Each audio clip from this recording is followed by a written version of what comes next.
Another uneventful, quiet, sunny day in Seoul. In an alley, 4 high school students were waiting for a young man with a notebook in his hands, who did not want to talk to them at all. The young man stared pointedly at the notebook, without even raising his eyes to the people around him, and asked them to quickly explain themselves so that he would not be late for the academy. The bully was embarrassed by such impudence, thoughtfully scratched his head and repeated the name of the guy with the notebook twice. Without waiting for a normal dialogue, the young man walked past the aggressive high school student, which led him into even greater bewilderment. The other guys began to grin sarcastically at how their friend was ignored. Angry at the demonstrative indifference, the bully turned after the leaving young man and loudly told him to stop. The aggressor swung at the guy from behind, intending to hit him with his fist. Having carefully closed the notebook, the young man manages to turn around and hit his potential offender before the fist lands right in his back. The guy falls to the ground with a crash from such a strong and unexpected blow. He began to get up little by little after the fall, holding his neck, while uttering curses under his breath. In this situation, he listened to advice from his rival not to pester him, that he had his own affairs and he definitely had no time for stupid attacks. At some point, the guy on the ground starts grinning, and through clenched teeth told his interlocutor that he was a corpse. The young man did not even suspect that one of his aggressor friends was already standing behind him and swinging a bat. A strong blow landed right in his back. The young man was thrown into shock and began to fall. Once on the ground, drops of blood began to fall from him while the bully with a bat loomed menacingly over him. The guy he punched earlier sat opposite him and recommended that he not argue with their group at school and be a good boy. To which the guy, with blood running down his face, looked up at the offender and called him a bastard.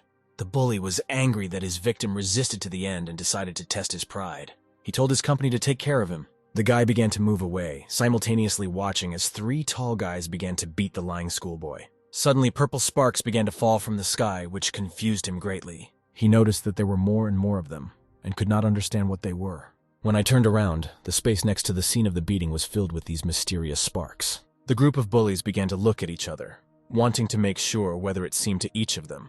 While they found out whether it was all their imagination or not, the rumpled guy began to cough and gradually get up. The aggressors were very surprised that he was still alive. To prevent him from getting up, his head was pressed to the asphalt with a foot. A young man appeared next to the main bully and made a strange remark that nothing had changed after 20 years. The aggressor was frightened by the unexpected appearance of a stranger, looked at him, and asked what the hell he was doing here. A guy who appeared out of nowhere began to examine the guy next to him, was surprised that his uniform remained the same, and the surprised guy called him a homeless person and wondered if everything was the same with him. The stranger got angry because he was called a homeless person, and began to ask him threateningly whether he understood who he had insulted now. The bully friends started whispering among themselves about the guy's unexpected appearance, where he was studying, and what they would do next. The beaten guy with glasses raised his head at the mysterious young man who appeared out of thin air. It didn't matter to the stranger that the beating situation looked like a conflict between friends, but he didn't want to leave it that way.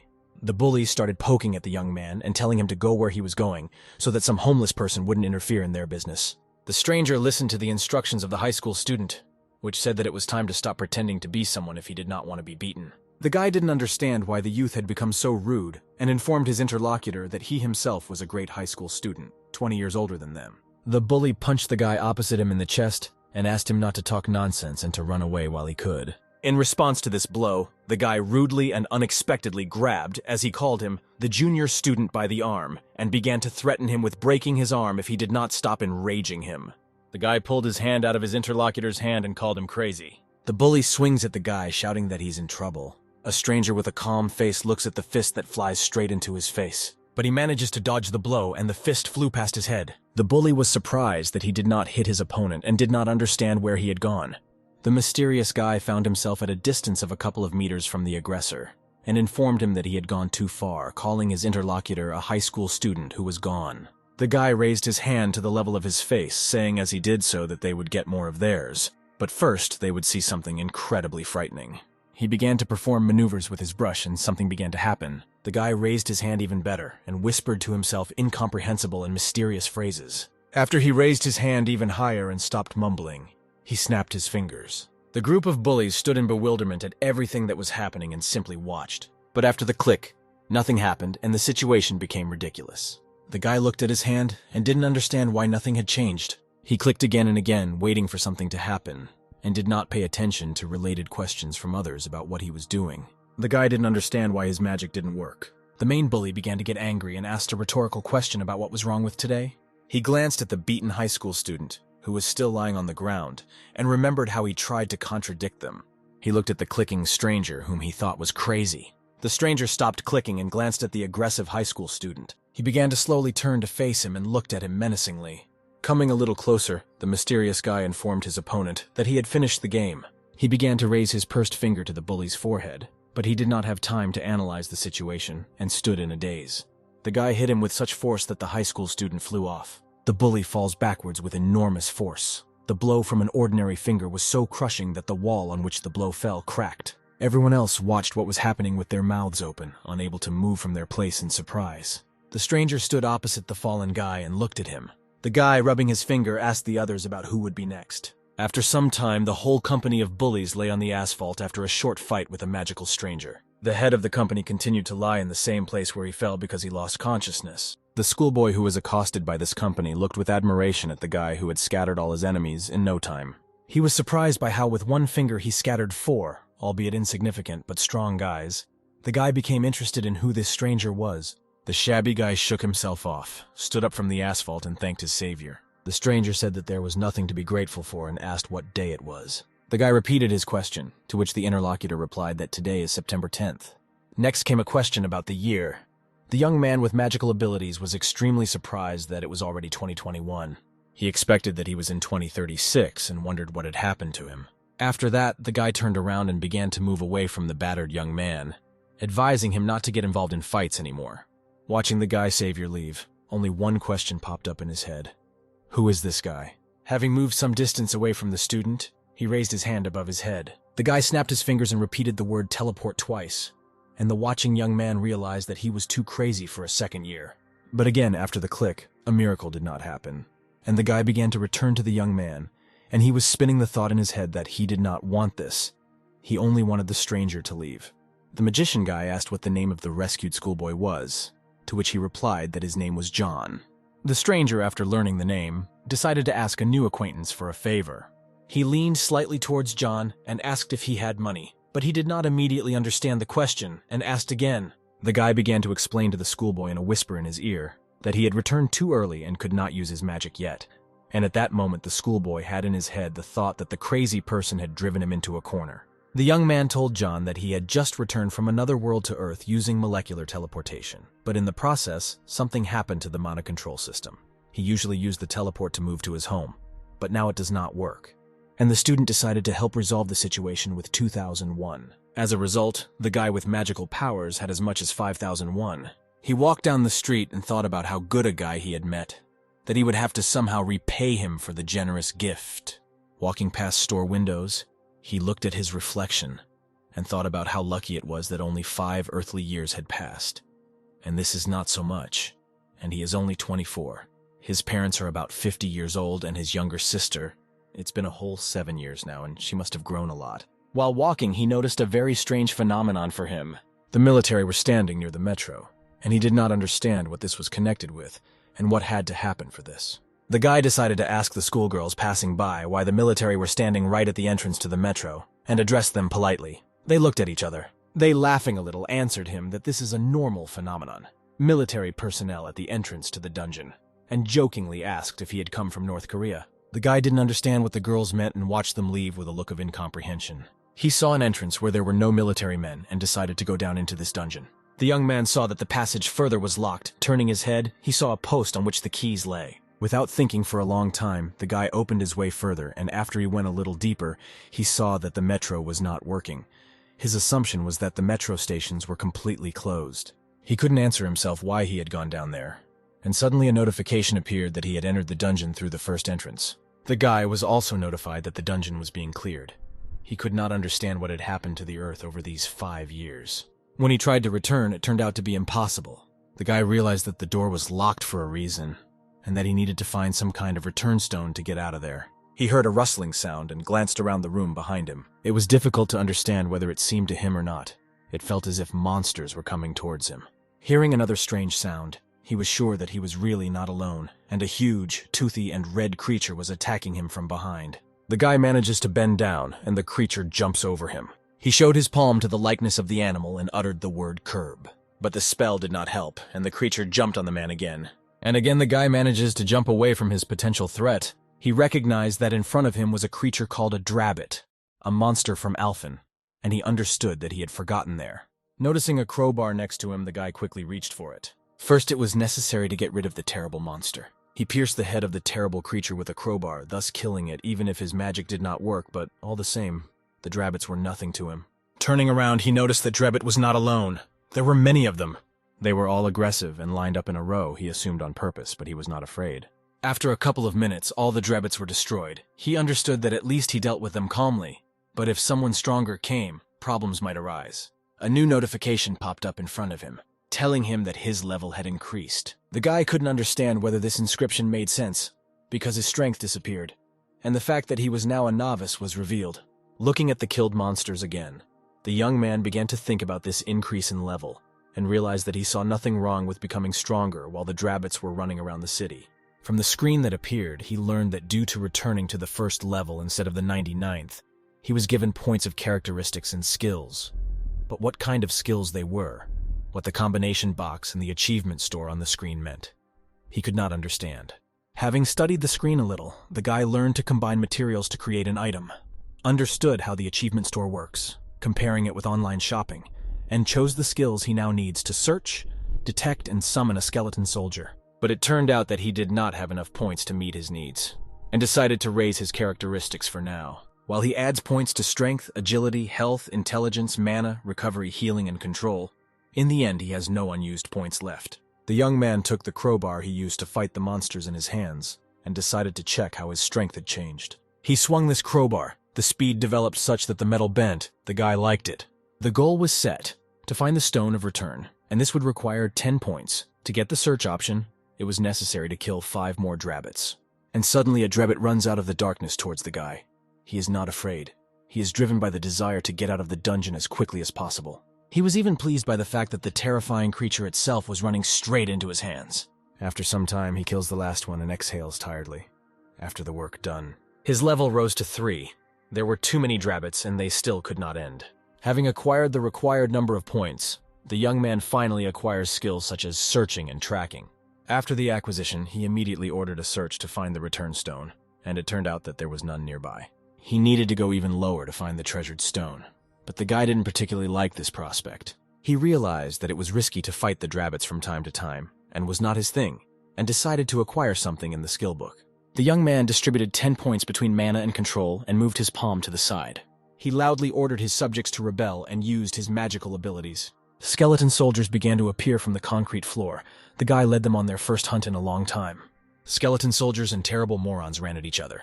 The drabbits and skeletons clashed with each other. Watching the carnage, the young man understood that the current skeletons were no match for the drabbits, but this was enough to repel the first dangerous attack of the ominous creatures. The young man began shouting to his fighters to block the monsters with their bodies. When he finds the right moment, he himself helps finish off the drabbits. The young man realized that the drabbits could be used to call up soldiers again, which is what he did. Many new skeleton soldiers began to appear. Their master ordered them to block the monsters with their bodies. After blocking, the young man himself ran to the battlefield, while loudly shouting about his desire for the death of all these creatures. After all the drabbits have been killed, the guy realizes that he can now safely go home. Having asked the search to find the Stone of Return, he sees how in the distance the treasured stone shone red. An unfamiliar guy enters the subway, discussing something with himself. Suddenly he sees that the entrance to the dungeon is open. He does not understand how this happened. He comes to the realization that an unknown civilian is inside the dungeon. Understands that he is finished. He decides to quickly call for help and starts calling his friends as soon as possible. But suddenly he notices a guy emerging from the depths of the dungeon. The guy also notices that he is not alone here, and goes to meet another living person in this place. At this moment, he is asked a question about his awakening. There are many crystals in the backpack. This is a very good catch. But no, dear YouTube viewer, for me, your subscription to the channel and your comment are 100 times more valuable than any precious crystals on the planet. You are my favorite. Do not forget to have a good day, my hero. The young man, admiring this miracle, calls the guild members bastards, since while people like him risk their lives when they participate in raids, they take all the profits. He considers people idiots who would take the crystals to the procurement center, given that they will give for them on black several times more. A woman's voice comes from behind him, asking how he managed to steal so much and calling him a little rat. He turned around, saw a silhouette that was in the shadows, and asked who it was. A red-haired person came out of the shadows who introduced herself as his death. Who came for him, in fact, she was the captain of the Cinnabar team, the Hwarang Guild. Her name was Nora. Nora, with a menacing look, begins to interrogate the guy about how he had the courage to steal the bloodstones from their dungeon, began to threaten him with death, and invited him to go with her, since he knows her. The guy understood that being caught and bumping into this woman was a very bad situation. He saw the only solution in the chance to escape. He ran towards Nora, using his magical powers, and decided not to give up just like that. But suddenly, the girl disappeared right a couple of centimeters before the guy would have arranged a duel. She appeared a moment later right above him and wished to die. The girl kills the brazen thief with one wave of her hand. She turned to the dying body of the guy and finally told him that he should have gone with her when she suggested it. Picking up a backpack with crystals, Nora noticed that she had received a notification on her mobile phone about an unauthorized portal at the first entrance to the dungeon. She wondered what kind of little rat dared to do this. The young man, who was finally able to leave the dungeon, stood at the bus stop and could not understand which bus he needed to take. Having arrived on some bus, he got off the transport. Thoughts about what had happened continued to gnaw at him. He understood that the world was no longer the same as before, that he was more like Alfred. Questions about his family also gnawed at him. The guy glanced at the building and was shocked by what he saw. He realized that this place was no longer his home, but a completely foreign building. The young man began to speculate about what had happened to his home, and even thought that it might have disappeared. He continued to look at the new, unfamiliar building and concluded that his family had moved, but it was too late to start looking for them. His stomach began to growl and he realized that he had not eaten anything all day. After some time, the main character was already eating hot ramen with a huge appetite. Having eaten to his heart's content, the guy leaned back in his chair and said that after that, he felt completely returned to earth. A new need arose.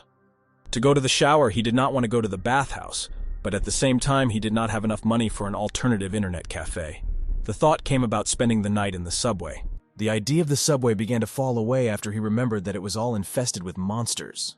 A young man in glasses, John, stood in front of the entrance, due to the fact that he did not have enough money for a full dinner. He decided to be content with ramen. He entered the store, and the young people immediately recognized each other. They had already met today. One saved the other. John was also extremely surprised by the unexpected meeting with a new acquaintance. He could not understand what this old fart had forgotten in this place. The dark-haired guy happily stood up and patted John on the shoulder, saying how glad he was to see him, and how well everything had come together, and the schoolboy only asked what he wanted from him. The guy asked if the students' parents were at home in order to talk to them about what happened in the morning, to which the younger one replied that his parents had died. The guy clumsily faked his joy with sympathy. The young man began to understand what his interlocutor wanted from him after asking for confirmation of the fact of his residence. The grown-up guy happily offered to go to John's house, and that it wouldn't be for nothing. John was handed a couple of coins, which he assumed were his money. Suddenly, hands were clapped aggressively in front of his face, and the young man was greatly shocked. The younger one stood in a daze, and the older one explained his behavior by saying that a fly was flying in front of the interlocutor's face. John reassured himself with the fact that all his borrowed money would definitely be returned to him. The next day, a guy with magical powers came to Mido High School. The teacher was very surprised by the fact that the once missing young man was still alive. The guy looked at his teacher with a warm smile and noted the fact that they had not seen each other for a long time. The teacher began to ask a lot of questions about where his student had gone and where he had been all this time, said that everyone considered him already dead. The young man confirmed this fact technically and said that he had returned. The dark-haired guy asked to see the list of students who are currently studying. In class, a pretty girl and a guy with glasses were having a nice conversation while a gang of bullies looked at them from behind with contempt. When the girl started to leave, the main bully aggressively touched the fragile girl with his shoulder and ordered her to get out of the way. The bully put his hand on the shoulders of the guy with glasses and mockingly began to ask about yesterday, calling it a good day because a madman appeared and interrupted their fight. The aggressor suggested finishing yesterday's dialogue to the young man with glasses. John calmly asked not to make any noise in the classroom. Yesterday's group of bullies surrounded the young man's desk, and the main instigator repeated his request with growing anger. The guy was grabbed by the hair and told that he didn't understand the situation he was in at all. Suddenly, from the other end of the hall, there was a cry for everything that was happening in the class to stop, and the aggressor remained standing in his place. A dark-haired guy stood in the doorway, whom the group of bullies knew as yesterday's madman. He noted how wonderful the meeting turned out. The main instigator recognized him and became even more irritated. Crazy, in their opinion, the guy told all the bullies to follow him. A large number of school children gathered on the roof. Some did not understand what was happening, and they were explained that the elder had just called Brad and his company, those same bullies, to a fight. Brad desperately waved his fists and asked the elder not to dodge his blows. He said that he looked like a coward. While the opponent was waving his fists, the elder thought in his head that there were people on Alphen, and not on Earth, who were full of arrogance because of strength and power. Time after time, the dark-haired guy dodged blows, accompanied by cries about his speedy death, and his thoughts did not stop. He realized that this schoolboy clearly did not know his place. He compared this to a bully with Ethan, his acquaintance from Alphen. Ethan was a bloodthirsty necromancer, calling only the souls of sinners. He tried in every possible way to frame the main character and set an alliance against him. The guy looked at Brad with a smile when he once again insulted him. The instigator ordered his gang to stop standing around and quickly attack his enemy. The rest of the bullies ran towards the dark-haired guy. He realized that there was only one way to deal with people like them. Drawing parallels, I came to the realization that this needs to be responded to tenfold with overwhelming force. A 1-on-4 duel began. The elder scattered all the company members in the corners and turned to their leader and told him to come up. The gang leader ran towards the guy screaming. A couple of moments later, the whole company was lying on the floor. The guy noted that the bully was too loud for simple garbage. Looking at the road from the roof, the young man noticed something. From the roof of the building, he noticed his mother hurrying to school.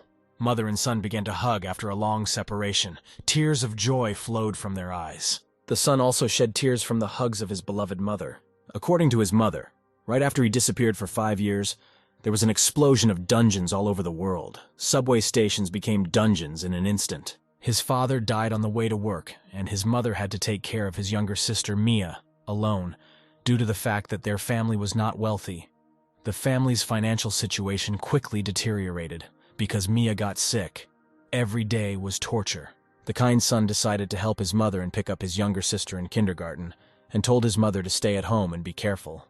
Looking around the new apartment, he felt how difficult it was for his mother to take care of the family alone, and the realization came that the family would not fit in such a room. The young man drew attention to the box against the wall. It contained my father's and his things. My mother could not throw them away. Realizing the reason why his mother couldn't throw them away made his heart skip a beat. Mia saw her older brother for the first time in a long time and did not recognize him. The guy sat down on his knee, stroked his sister's head, and remembered how he changed her diapers as a child. Mia's mother invited her to play with her older brother while she prepared dinner, and her sister happily agreed. After a hearty dinner, the main character could not fall asleep for a long time and looked at the ceiling, while his relatives were sleeping a couple of meters away from him. He realized that everything was wrong. Memories of his being called to Alphen for no reason surfaced in his head. That world was like a game. The hero fought harder than anyone to survive at all costs against the cruel monsters and creatures of Alphen. In the end, he became a necromancer of the maximum level. Without seeing the end of his path, the guy returned to Earth after a meeting with the spatial administrator. All this was in order to reunite with his family. He wanted ordinary happiness. But the Earth to which the young man returned has changed a lot. His father is dead, and the family is barely making ends meet. The decision did not take long to come. The guy decided to earn money, because if he survived in Alphen, he will survive on Earth. The next day, he bought himself a new phone. He remembered the words of the unknown guy about awakening. This scene appeared before my eyes again, where the guy asked in surprise whether he was not awakened. The unfamiliar guy was scared to death that an ordinary civilian had ended up in the dungeon. He did not understand why the main character went deeper if there were no bloodstones. In the end, he was asked to sign. In my head, there were only thoughts about the necessary income, and hunting for bloodstones is a way that allows you to quickly get money.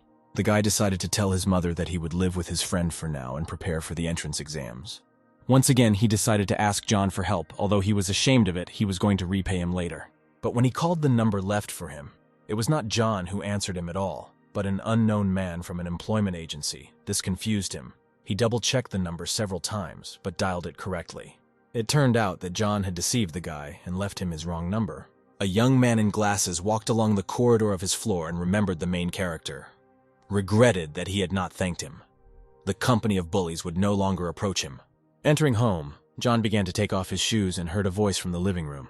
The young man raises his shocked gaze to the sofa, in which he sees an acquaintance who saved his life twice, and asks him how he entered the apartment. The main character remembered the password when John entered it at the entrance. The young man in glasses notified his friend that this was a burglary.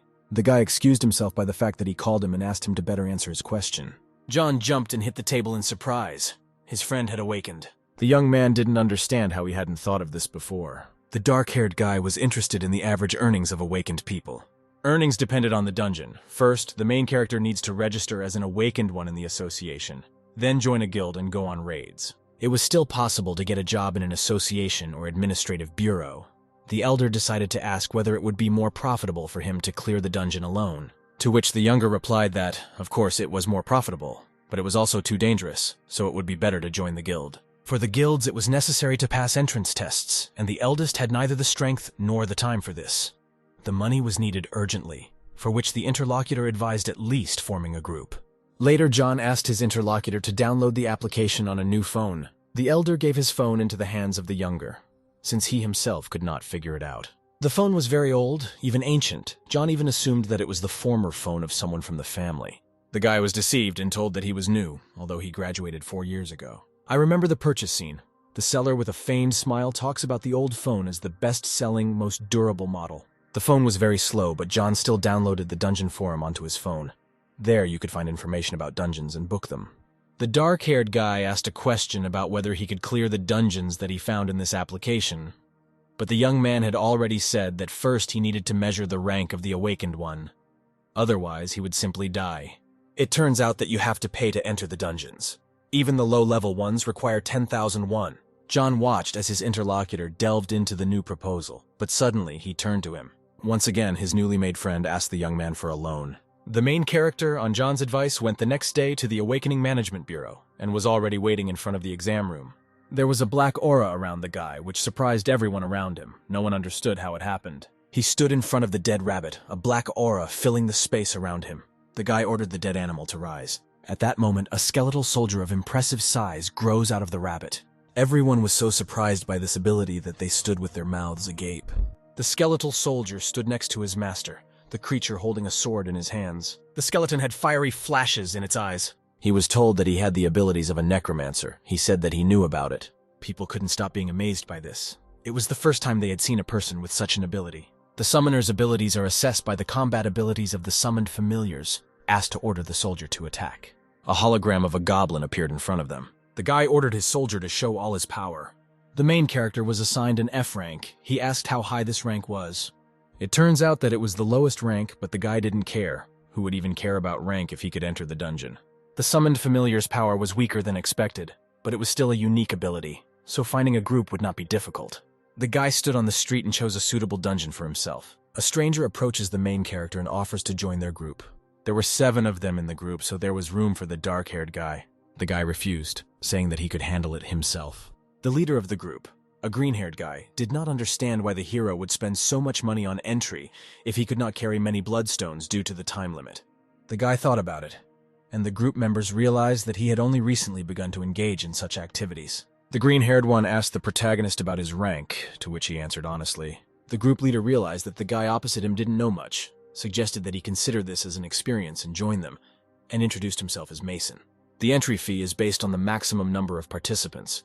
A single person will cost 800,000 won per hour, which is too expensive. The maximum number of participants at the entrance is 8.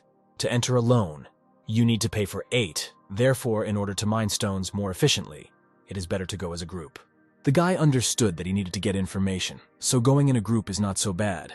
His groupmate turned to the main character with the words that he was nervous and asked about the feelings of the main character. The main character replied that men should not show their fear, even if they are afraid. This guy's name was Liam. He was recruited in the same way as the main character. It seems he awakened 2 months ago, left school and began to earn money as an awakened one. 4 battered guys with multiple injuries emerged from the dungeon. These guys started talking among themselves about the hobgoblin they saw in the dungeon and could not understand where he came from. Mason said there was no point in complaining, that it was just a waste of time. Sometimes there are monsters in dungeons that shouldn't be there. The hobgoblin is a 2-star monster. Mason reassured the guys that they could handle everything calmly if they were careful. After entering, hobgoblins were waiting for the group inside. Liam launched a fireball at his opponents. The ball landed right on target and the goblins began to burn. Mason also decided to use his burning ability in the battle with terrible creatures. The goblins were burning and running away. All other team members also ran to attack. The unfamiliar guy ran at the goblins, waving his sword in all directions. After the battle, the guys complimented Liam's abilities, the protagonist's skeletons, and said that these soldiers were definitely above F rank. The main character spent the remaining points to raise the skill level. Apparently it was worth it. Mason, holding a bloodstone in his hands, said that such a catch was quite expected, and that the stones turned out to be very good. One taco stone would cost about 200,000 won. The dark-haired guy was surprised at such a price, because the crystal was small.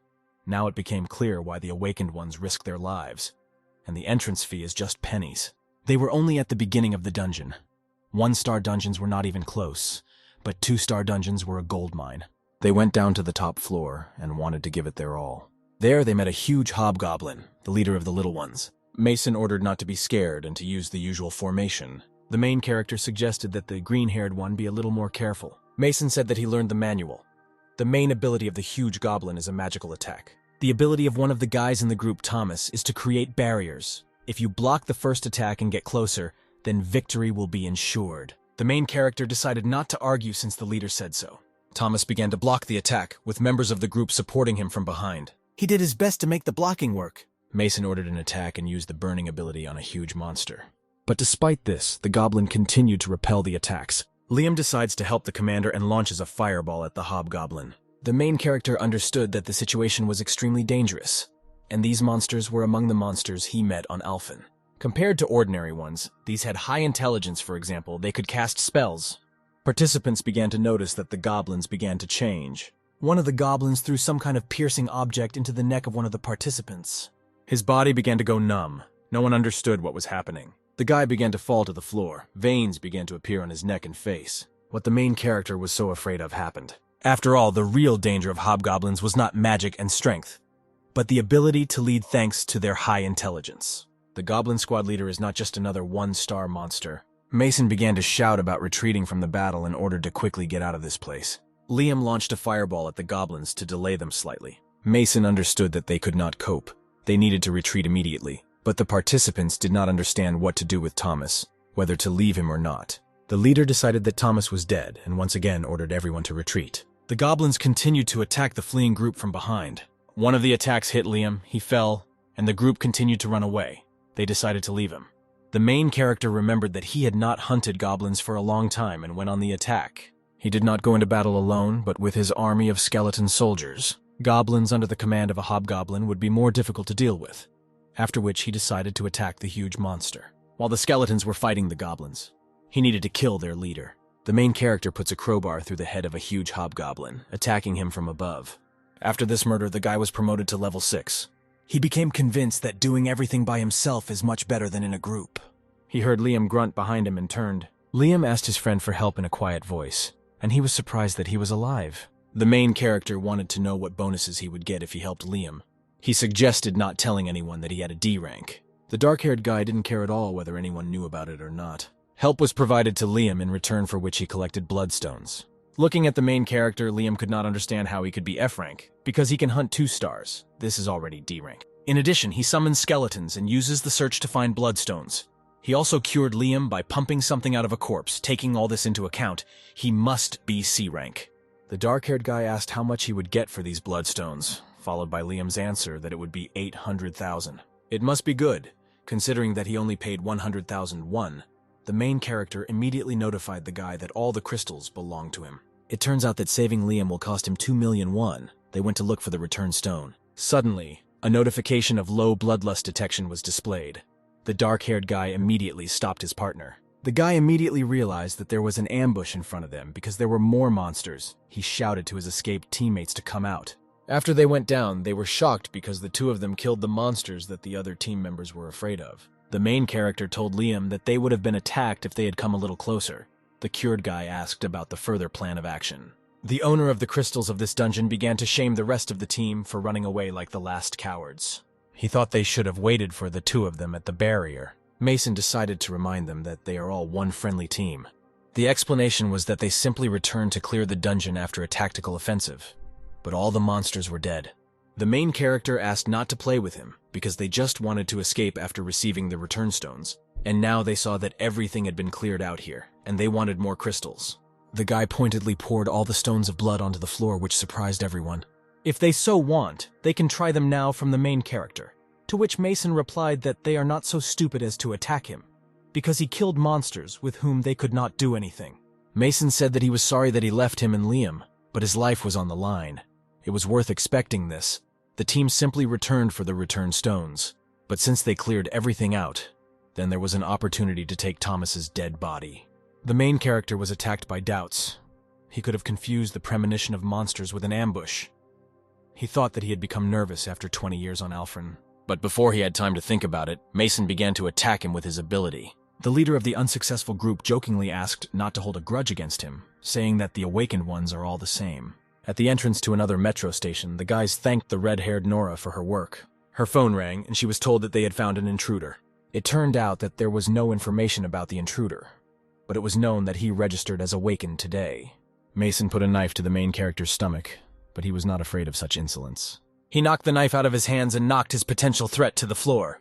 The dark-haired guy couldn't understand why everything was going exactly the way he thought. He looked at the rest of the team, calling them shameless traitors, blinded by bloodstones. Skeleton soldiers rose from the dead goblins and began attacking these traitors. The guy took a knife from the floor and walked towards the green-haired offender. Suddenly, Mason wanted to talk. But his opponent no longer saw the point in talking and joked that there was a delay in skill. The main character kills Mason. At this time, Liam watches this. He could not believe that the guy who saved him recently had just killed a man. In any case, the guy thought they were useless and asked if Liam thought they were so. He, of course, agreed with his savior. The hero noted that because of him, the saved person was in danger. The hero doubled Liam's debt because he saved him 2 times, asked to show his shoulder to heal him the 2nd time. At the exit from the dungeon, they were asked why they were only the 2 of them left. They replied that everyone had been killed by monsters. At the time, it was unclear how the 2 were able to collect the bloodstones, to which the answer was that the threat was a threat, and they didn't want to leave the money. Liam and the guy were asked to sign. The main character couldn't believe that he received more than 13 million for one raid, and if you add 4 million to this earnings, Liam's debt, you get as much as 17 million. It would be worth continuing to clear the dungeons yourself.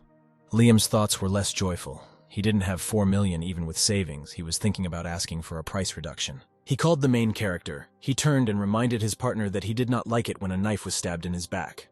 Liam couldn't figure out exactly how much his debt was. 4 million or 400 million. There were no customers at all in the mobile phone store. The consultant stood at the cash register and yawned.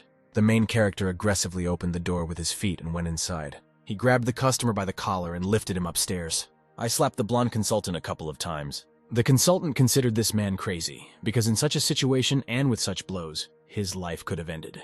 After asking for mercy, the main character throws the consultant to the floor. The blonde knelt down and began to listen to what the guy who beat him would say. The main character did not like being stabbed in the back with a knife, and he was annoyed by people who deceived him.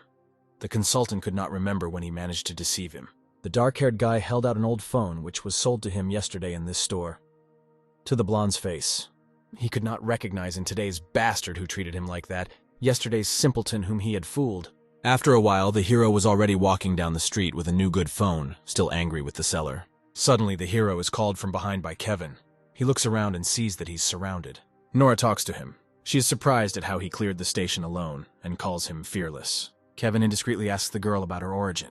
She introduces herself as Nora, the leader of the Cinnabar group, the Hwarang Guild. The main character, using his detection skill, understands that this girl is strong. He asks what she and all these people need from him. Nora replies that one rat fearlessly roams the dungeons of her guild, hinting at the main character. Kevin is surprised that so many came for one rat. The hero begins to call the dungeons of the Hwarang Guild miserable, and satirically calls the guild very large. Suddenly, one of the guild members grabs him by the head and slams him into the asphalt. And he says to watch his language. Kevin rises and intercepts the hand of his offender. Nora's foot hits him in the stomach and he flies off. The girl came closer to the lying guy, swung her leg and trampled the guy's head into the ground. The main character was amazed at the girl's speed, and the girl, without removing her feet from the guy's head, gave him advice not to become arrogant, especially on the territory of the guild. If a guy wanted to live longer, then he should not forget about this advice. The guild members left, and Kevin continued to lie there for a while, realizing that he had not received anything like this for a long time. Having told John about what happened, he was shocked by the fight with the famous Nora. The main character asked the young man if he knew anything about the girl. He replied that the red-haired person was one of the 10 A-rank awakened ones of their country. The Hwarang Guild is one of the top 3, along with KN and Hammer. They had enormous influence in politics and economics. John could not understand what his interlocutor had done in the dungeon, that such people had noticed him. And Kevin felt unpleasant about what he had done. He said that he could defeat the Hwarang army if he regained his strength. The young man was only surprised at his friend's pride. Of course, Kevin would be at a disadvantage if he fought anyone outside the dungeon, even at a high level, and the necromancer's skill is not unlimited. Suddenly, the main character takes out a package and hands it to John. The gift contains perfume, after which the guy hands the money to the young man from whom he borrowed it. Kevin handed over much more money than he took. The young man with glasses asks to give back as much as they took from him, but the main character insists. The extra money, as the adult guy explained, is rent. John did not understand whether his friend was going to continue living here. Kevin could not move in with his mother, because her house was too small for three. He would take up space in the schoolboy's house until he could buy his own place. The main character did not understand what the problem was and offered to give even more money. John noticed his friend's new phone and asked to take a closer look. The young man was shocked that the phone was red. Such phones were expensive. They were made of bloodstones, Kevin began to tell, as a result of what events he got it. The memory of Kevin holding the customer by the collar came back to mind again, and that life was at stake in this event. John saw the bank account and admired the number of zeros on it. The main character did not understand why, and asked to give the phone back. Kevin started to get angry. Instead of $4 million, they deposited $40 million into his account. The main character visited the cafe where Liam works. The dark-haired guy couldn't understand why Liam was asking him how he was doing, because they had seen each other a couple of hours ago. Kevin said in a menacing voice that he asked for $4 million, not 400. Liam fell to his knees because he was afraid that he would kill him too, like those guys from the dungeon. The modest guy promised to repay the entire debt and asked for more time. People began to pay attention to this situation. The main character did not quite understand this behavior and asked the guy to sit on a chair. Liam said that he was really sorry that he couldn't get 400 million won yet, but if he was given time, he would definitely be able to. Kevin was confused by such a huge number and asked again. Actually, the main character spoke about 4 million won, but they didn't understand him. He looked again at Liam's frightened face and thought that modern children are very generous and should be taken advantage of. The guy folded his hands on the table, and with a sweet smile asked how long he still had to wait for the new amount. Kevin was walking through the park and looked to the side. There he saw Liam, who invited him to go for a ride in the car. Kevin asked why the guy was so happy on the first day of working for him, to which he replied that servants could be happy too.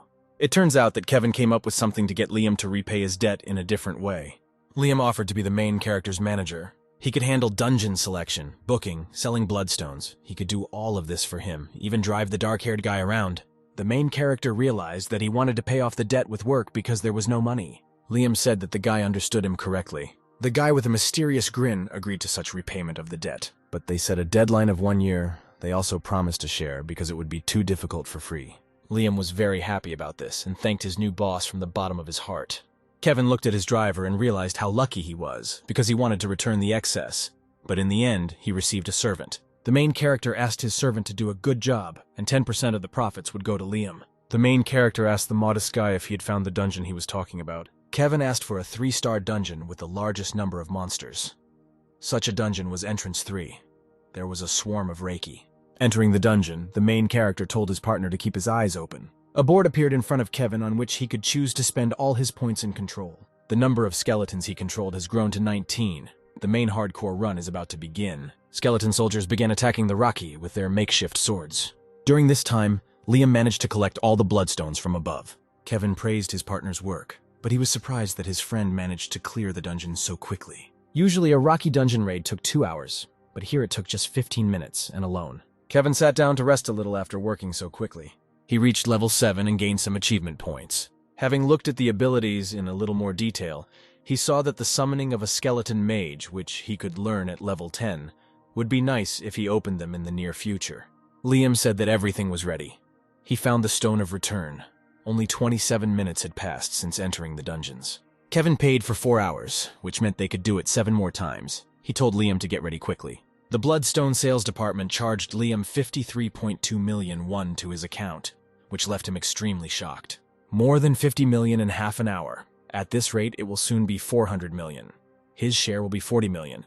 He went to peer-to-peer dungeons for 2 months and earned about 30 million, and then 40 million in 1 day.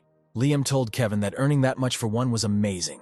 He called the main character a truly great man.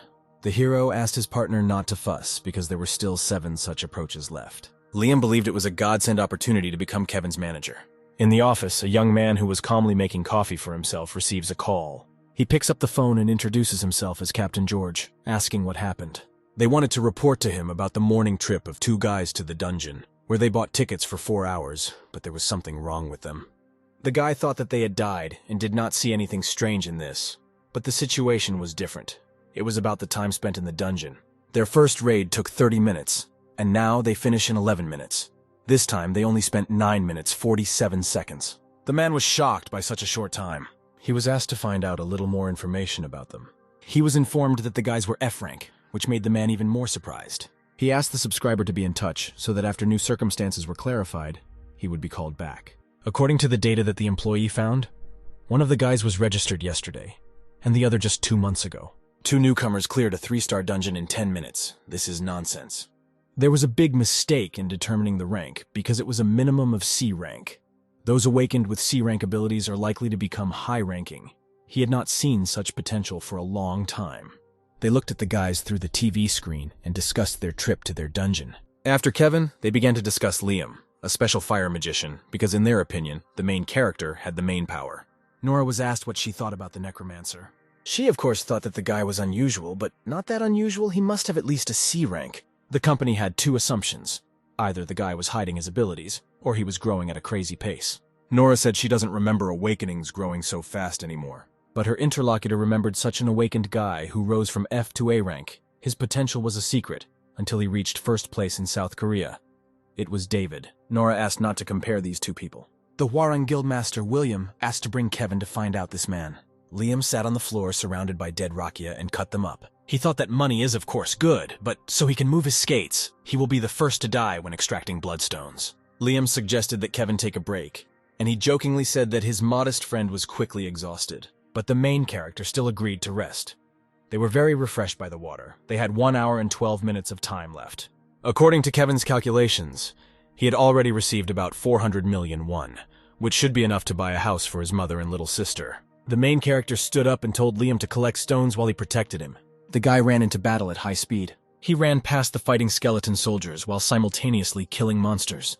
At some point, a huge brandy wanted to attack him from behind, but the hero manages to turn around and kill the huge creature. The character level increased to 10. The killed monsters should have been enough for points. Kevin was confused by the fact that Alphen classes were determined by reaching level 10, but he was already a necromancer. The notification above it highlighted the class definition. As a result, he was given the warrior class and a bonus, but Kevin was not happy because this could become a problem. It was more profitable to be a magician, since the characteristics overlapped with necromancy. If he had known that this would happen, he would have used magic rather than brandishing a crowbar.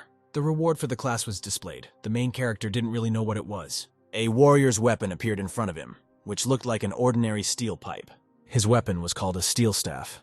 The guy was wondering what it could become in the future.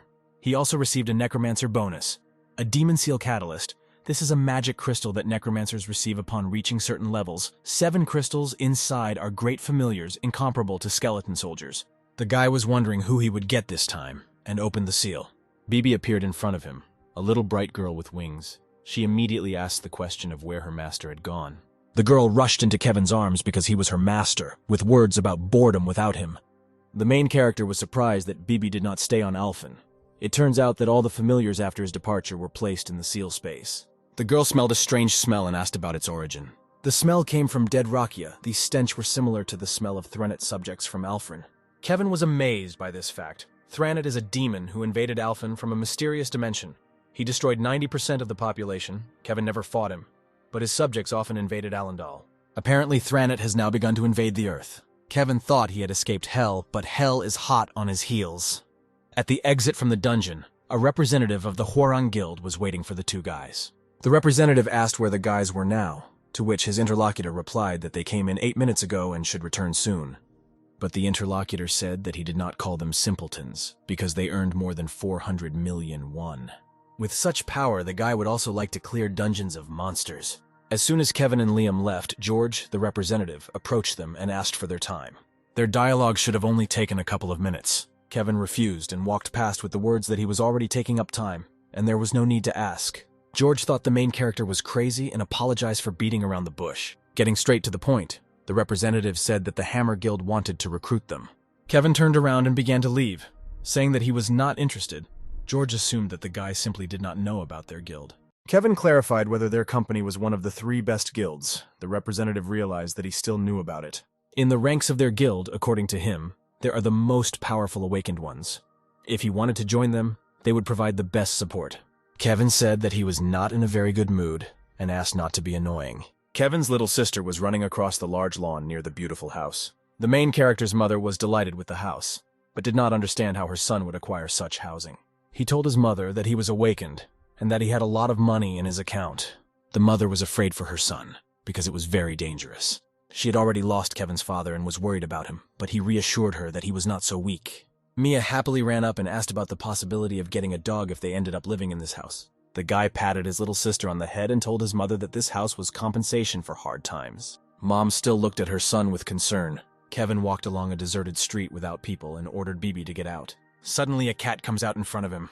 Kevin thinks that this animal is Bibi. He took her in his arms. It really turned out to be Bibi. She said that she could not accept her true form, and therefore she had to find a small organism.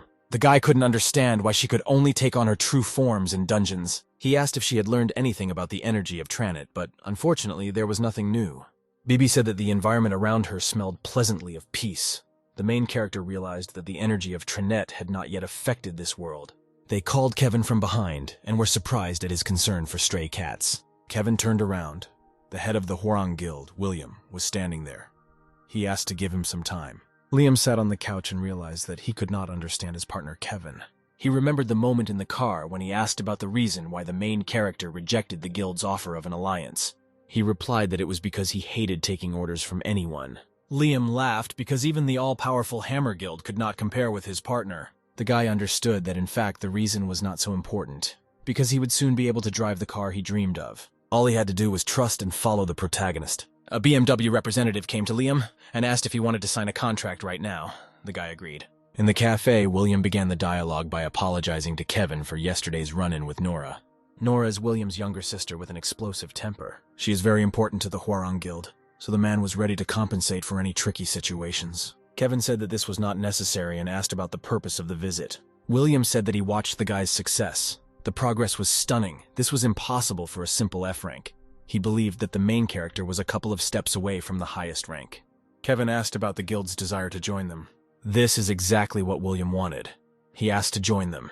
He would provide him with the best conditions for development.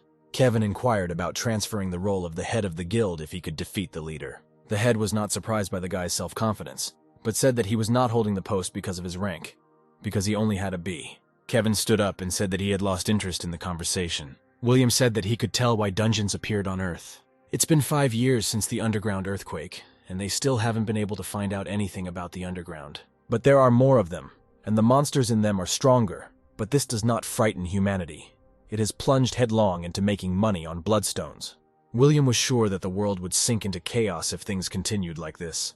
Gathering the Awakened to stop what was happening was his only goal.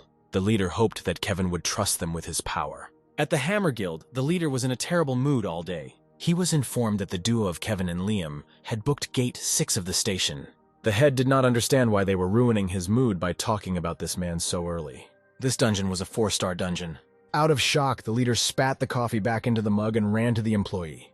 F rank cannot enter a dungeon above 4 stars. It would be understandable if they went as minors or support. It was clear that they were newbies due to booking dungeons without basic knowledge. But what kind of abilities do they apparently have if they are going to clear this dungeon? The leader asked if they had a 4-star dungeon nearby. It turned out that they did. It was quite close to that dungeon. The leader asked to cancel all reservations for this dungeon. The leader hoped that this time the duet would be theirs. Liam decides to give his partner a ride in his new car and asks if he likes it. But Kevin did not know such a car and could not appreciate it. Liam thought that he had crawled out of the woods. The dungeon guard couldn't understand how an F rank could clear a 4-star dungeon with just 2 people. Liam tried to calm the man down. They did not ask to take responsibility for them, but only to let them go down, to which the guard suggested jumping into the river rather than committing suicide in the dungeon. The guard did not want to let them inside in any way. Liam told Kevin that he was unable to arrange a pass. The main character said that he didn't see anything wrong with this. He would need to undergo a reassessment tomorrow, and suggested looking for 3-star hotels nearby. The head of the Hammer greeted the young men and said that they had not seen each other for a long time. He offered to help if something happened to the guys. Kevin chuckled at the word fate. He asked how the head wanted to help him get inside. He took the guys to their guild's 4-star dungeon and told them that it was all theirs. Kevin thought it was too good to be true and asked if they would have to pay for it, to which he was told that this was a gesture of goodwill. The head was going to resolve the problems with their ranks and allowed them to clear the dungeon at their pleasure. The main character agreed on the condition that everything was true. The head asked the guys to wait. He had to bring the guys some gift. He opened the trunk of his own car and said that of course the guys would have to pay for everything. He did not ask for anything in return, but a favor must be returned with a favor, because if food is shared with you, it's natural for a person to share in return. Kevin, in the eyes of the head, seemed to be a fairly strong awakened one, and not a 24-year-old child. He believed that the guy was already hooked. The guard of this dungeon told Kevin that he had changed. Yesterday it was scary to even talk to him. The main character said that he was just in a bad mood. All his thoughts yesterday were occupied with Tranit, but today he is in a better mood. The guard offered him a drink after today's raid. The guard suggested this so that when Kevin was drunk, he could slip him a contract. He offered Kevin a familiar place. The main character wanted to know where it was. Liam understood that the dialogue between the guard and the guy was a waste of time, because no matter how much you suck up to him, he still won't back down. When the head came with the gifts, the guys were no longer there, and he asked where they had gone. He found out that they went to the dungeon. The guard said that the gifts could be given back later. The leader threw the gifts, survival kits, on the floor and asked the guard if he knew if the F-ranks knew about the dangers inside the 4-star dungeon. For such dungeons, a D-rank team with a C-rank leader is recommended. With such a speed of clearing 3-star dungeons, he should be able to defeat the monsters from this dungeon.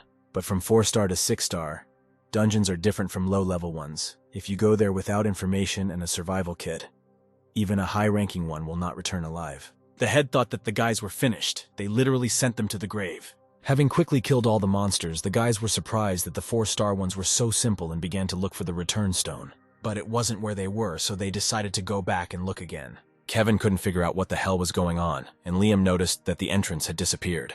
In front of them, they noticed a huge portal. Kevin wondered why it was so easy. It turns out the real game was just beginning. They entered the portal and found themselves in another dimension. Kevin looked at Liam, who was naked, and asked about his strange actions. Then he looked at himself and saw that he was also standing naked. It turns out that it was only their bodies that moved, and he said that it was already like a 4-star dungeon. Kevin knew how to control the space and got them clothes. Liam was amazed at the range of his friend's capabilities. The main character was at level 10, thanks to the transferred bonuses. His characteristics were higher than those of a regular level 10. But a 4-star dungeon is still dangerous. There may be strong enemies that Kevin cannot fight face to face. On this occasion, the guy decided to learn such techniques as a jump, a charge, and a strong blow, and the passage began. Liam heard the rustling of branches and the sound of footsteps and warned his partner that something was approaching. A level 31 crocodile monster ran out of the bushes. The main character wanted to test how strong he was. The head of the hammer and the guard stood at the entrance to the dungeon and worried about the guys. The barrier still did not disappear, and time in such places lasts twice as fast. Therefore, almost 2 hours passed there. The security guard wondered how long the guys would hold out and whether they could at least cope with the crocodile. Portals in high-level dungeons did not allow materials from Earth to pass through. The only thing that could be carried through them was things from other dimensions. Even if the guys could cope with the monster, the main problem is the lack of food and water. If it's difficult to survive empty-handed in the Amazon jungle, then even more so in the dungeon. Meanwhile, Kevin and Liam prepared their own food and ate happily. Crocodile meat has always been considered a delicacy. According to Kevin, the senior partner handed the beer to Liam, saying that it goes well with kebab. The young man agreed with this. A lot of time passed after the guys went inside. The guards suggested the possibility of the death of both guys. The head did not lose heart, but remembered another danger: the swamps. The swamps that appeared from time to time in the jungle were a death sentence for melee fighters. Legs would get stuck, and hoko monkeys and swamp anacondas would attack at the same time. Liam drew Kevin's attention to those same monkeys above. The guard and the head continued to worry, because as they thought, only Liam had the ability for long-range combat. Kevin surprisingly acquired a ranged skill related to fire and dealt with the enemy. The men continued to sit on the steps at the entrance and began to have a snack. Meanwhile, 4 hours had passed since the entrance. The captain didn't know if Kevin and Liam would be able to choose, because not only were the monsters dangerous at such levels, there were a lot of unfamiliar plants, animals, and insects there. If guys eat something unfamiliar, it could be poisonous. Liam found a tropical fruit and almost started to eat it, when a friend told him that if they were raw, he would die. The guy immediately spat out the bitten part. Kevin knew so much about these places because he had lived in them for 20 years, but he was not going to tell his partner about it. The guard became interested in the reason why the head so wanted to get Kevin into its ranks, although the guild had no need for this. The captain said that in 5 years he had never been deceived by his own eyes. Stories about his recruitment of rising stars were famous, and I remembered one of them. The head believed that Kevin would be cooler than that star. The captain would not have been surprised by the refusal to join their guild. He only wanted the guys to return, because their death would be a huge loss for humanity. The security guard offered to pray for the guys. The head did not listen and only said that the mining of the return stone is a strong opponent. The captain was worried that they would die after all. Liam noticed the stone of return ahead of the path and ran towards it. Kevin managed to stop him in time and show him the stakes at the bottom of the cliff into which his partner would fall. Liam couldn't understand where the main character was looking. He looked at the terrible monsters in front of them. Kevin did not expect such a turn because these monsters were Alphen orcs. The population of Alphen consisted of a huge number of races of people, elves, dwarves, beastmen, even orcs and others. But what they were doing there, the main character could not understand and asked directly in their language. Everyone was shocked that the guy could speak another language. The leader asked the main character how he knew their language. He said it didn't matter and repeated the question. They were defeated by Tranit when the balance was upset. He became the master of everything, and they were on Earth because of a contract with him. According to the contract, Earth was to become their new home. Tranit didn't even own the Earth, which means the contract didn't make sense. Kevin asked the orcs for their last words. Alphen's warriors ran to attack. The guard shared with the leader his good feeling, because a full 6 hours and 20 minutes had passed. Suddenly the barrier disappeared. Both men were happily surprised. The only thing the captain wanted was for the guys to return alive. But they didn't come out. The guard thought it was the end. They were about to return, but they saw how the guys began to climb up from the dungeon. Kevin couldn't understand why they were so happy to see them. The guys were already driving home by car. They asked for information as gifts and left them survival kits. Kevin asked Liam to take away the crocodile skin next time. Because it was expensive, the guy did not like this request. From the car window, Kevin noticed John and asked him to stop the car for a while. He greeted John and asked if he was on a date. The answer was no. The girl and Kevin turned out to know each other. Important issues were discussed in the office of the Hammer Guild. Another employee came in. The guild captain left pointedly, which was not clear to the man who entered the room. The director had no idea why he behaved this way. The head wanted the necromancer to be made vice president of the company. The director did not understand this. The man who came offered to listen to the head, but he had recently brought only mediocre people and had lost confidence in himself. The director called the presence of the guy who came in real luck. Then there was a conversation about affairs in America. Some rumors turned out to be true. The titanium defeated everyone. They showed a girl emerging from the dungeon. She was watched by several people at the same time on the TV screen. She did not speak the language we were used to and constantly uttered an unintelligible word. She could be the key to finding out the secrets of the dungeons. It was necessary to somehow get her to talk. 5 years have passed since the dungeons appeared. They finally found at least one clue. It belonged to the Titan Guild. The girl who was locked up repeated Kevin's name non-stop. John was doing his homework and starting to worry about his sister. Kevin was amazed that Kaya was John's sister. He said that even though 5 years had passed, the girl remained very sweet. He told Liam that Kaya was the most popular girl in school. Half the boys were in love with her. Kevin was no exception. She was smart, sweet, and got along with everyone. The main character became interested in why the girl was wearing hats. She said that she just really likes to wear them. Kevin asked the girl to take off her headdress, but she refused. Liam did not understand how his friend could ask such questions from a girl. He came to the conclusion that the guy was not in a relationship, and he liked the girl opposite. Liam decided to save his friend and suggested playing a drinking game. After a while, the guy merrily sang and drank to the music. Kevin told Liam to sit down, or he would use force. By that time, Kaya was already very drunk and was sleeping right at the table. Suddenly, her hat falls off, and all the people start looking at the sleeping girl. Kaya had a huge burn on her head, which she tried to hide. The guy covered her with a hat and called her cute again. The next morning, the girl woke up at John's house. The brothers said that Kevin brought her because she drank a lot. John was preparing hangover soup for his sister. The girl went to wash her face, noticed in the mirror that she was wearing a Panama hat, and realized that she had slept right in it. She received this scar 5 years ago during a dungeon break. When she was attacked by a monster, she did not want Kevin to see her like this. The teacher in the class asked who should be on duty.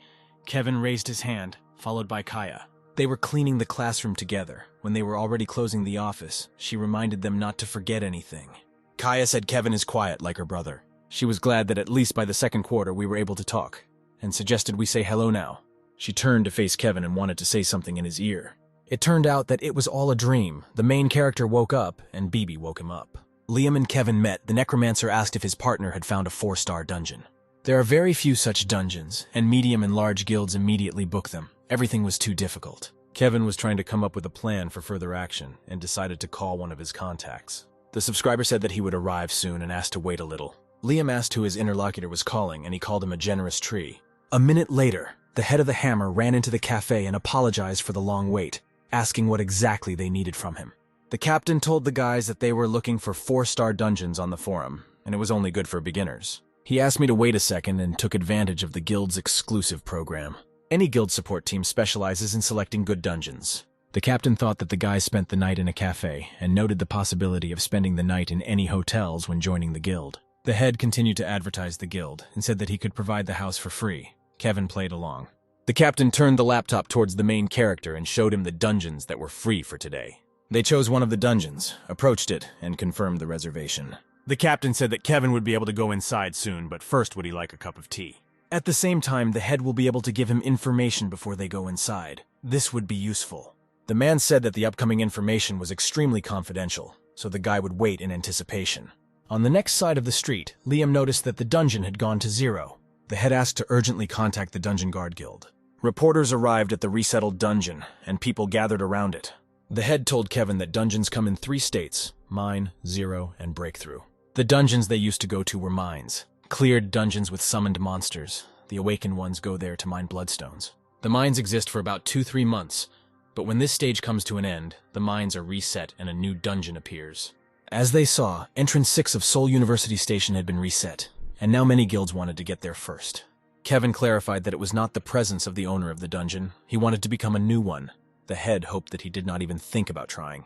The monsters of the first raid, according to the captain, are much more dangerous than ordinary mine monsters, and the guild should take care of this. Kevin rephrased it as if the guild wanted to take the dungeon for themselves.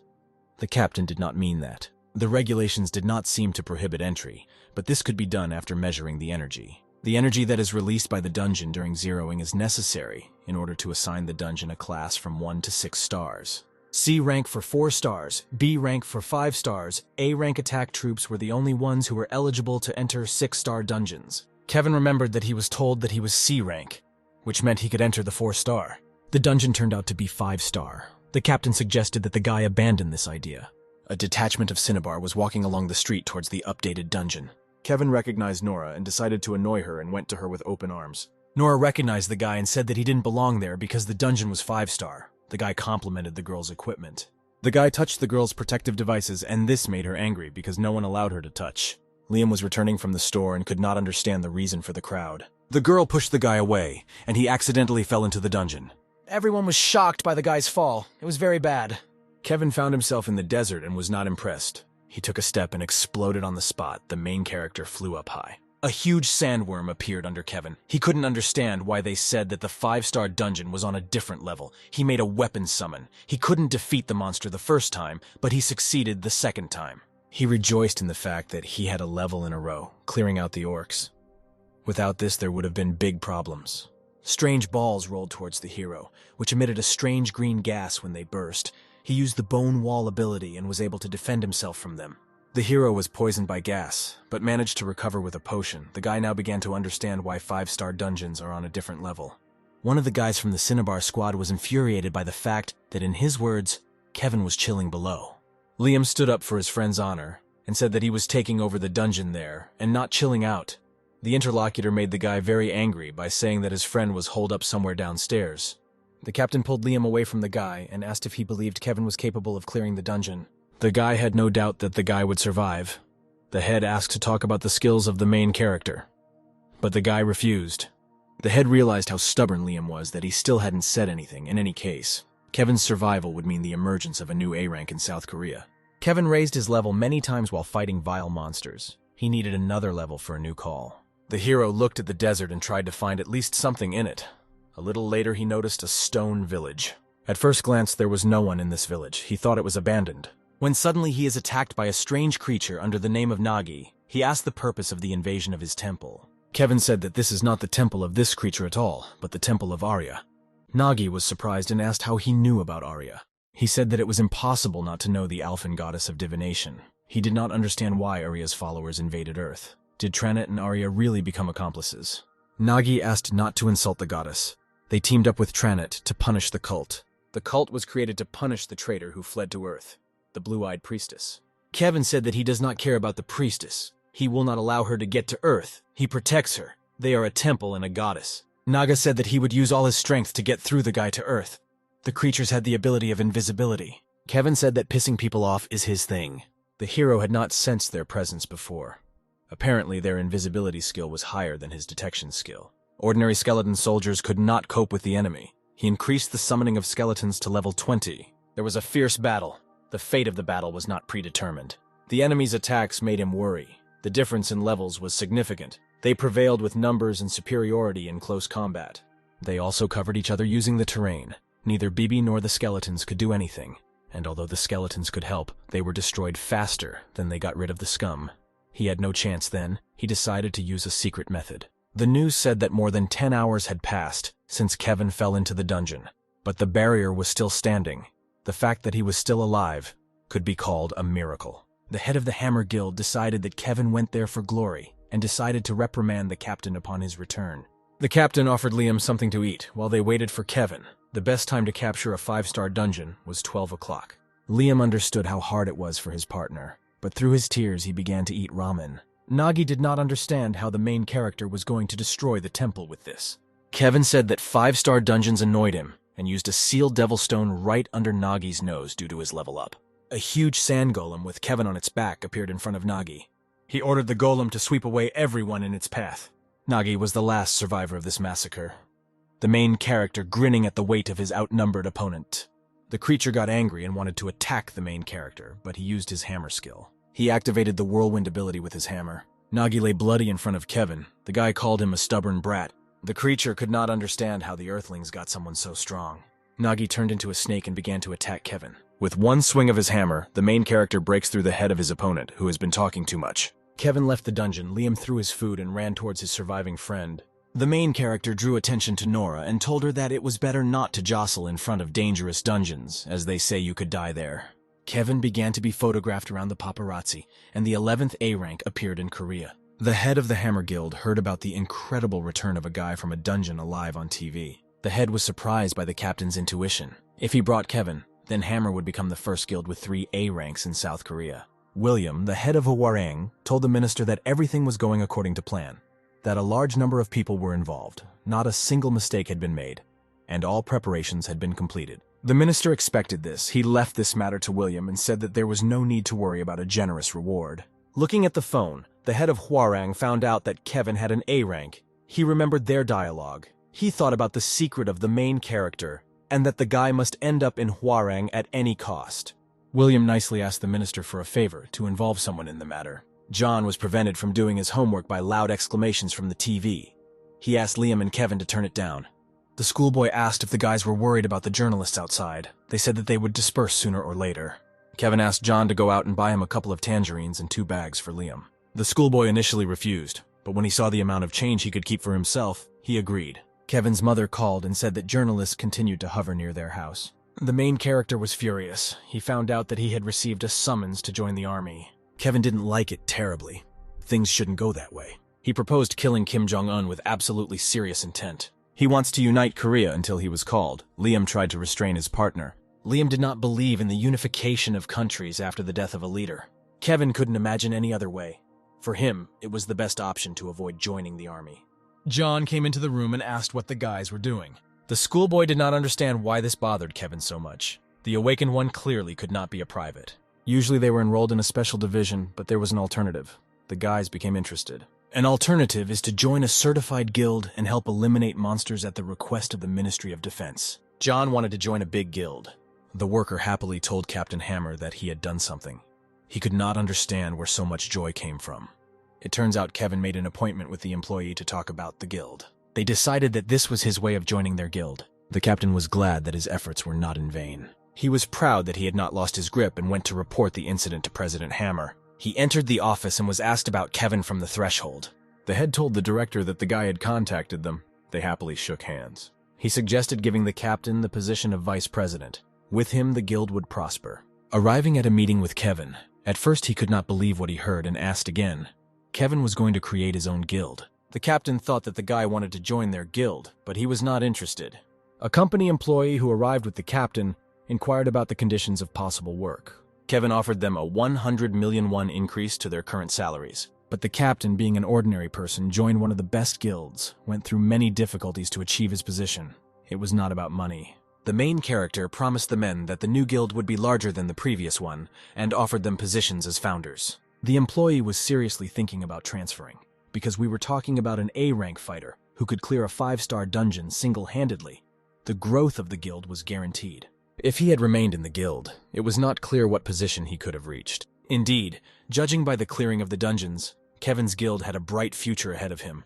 Unlike the Hammer, no matter how much effort the captain put in, it would be difficult to become a department head or director, beating the founders. The captain informed his interlocutor about his decision to also transfer. He had to take a risk to take a higher position. They both took out from the pockets of their jackets a letter of resignation, which they had written in advance a long time ago. But in the company, they were greeted with a holiday celebrating the appointment of the captain as vice president. Everyone applauded. This needed to be stopped before it got worse. The director called the man a genius who completed incredible negotiations and asked him to clap for him. The head wanted to address him, but the director interrupted him and asked him to tell all the details for the celebration of his promotion. In the banquet hall, the leader and employee discussed the plan for further action. After all, it was not the most opportune moment to talk about resignation. The employee handed the captain his resignation letter and asked him to accept it. At first, the man did not understand anything. According to him, one of them should have left. He asked to accept the statement. The man called him a scoundrel. The man wanted to go after the scoundrel, but the director managed to grab him by the hand. The head wanted to hear the details. He asked him to tell everything without hesitation. The man bowed to the boss and apologized for his failure to recruit Kevin. The director was furious and did not want to believe it. The director said that an ordinary apology would not be enough, threatened with dismissal, and recalled the resources spent on this matter. The captain said he would accept responsibility for this and placed his resignation letter on the table. The director said that he was crazy, that he was not a civil servant, and his dismissal would not change anything. He suggested that the guy was running away from the mess he had created. At first, the captain could not understand what they wanted from him. He finished with the formalities, turned around and left. At the exit, a former employee, Michael, was waiting for him with a car and told him to jump in, that he would go nowhere without him. Kevin happily greeted the new members of his Ardell Guild. They shook hands and said a few parting words. The captain said that you could communicate with them without formalities. They were going to make the guild world famous. The captain asked to call him Alexander. The leader, Alexander, had all the organizational issues. He was told to start preparing.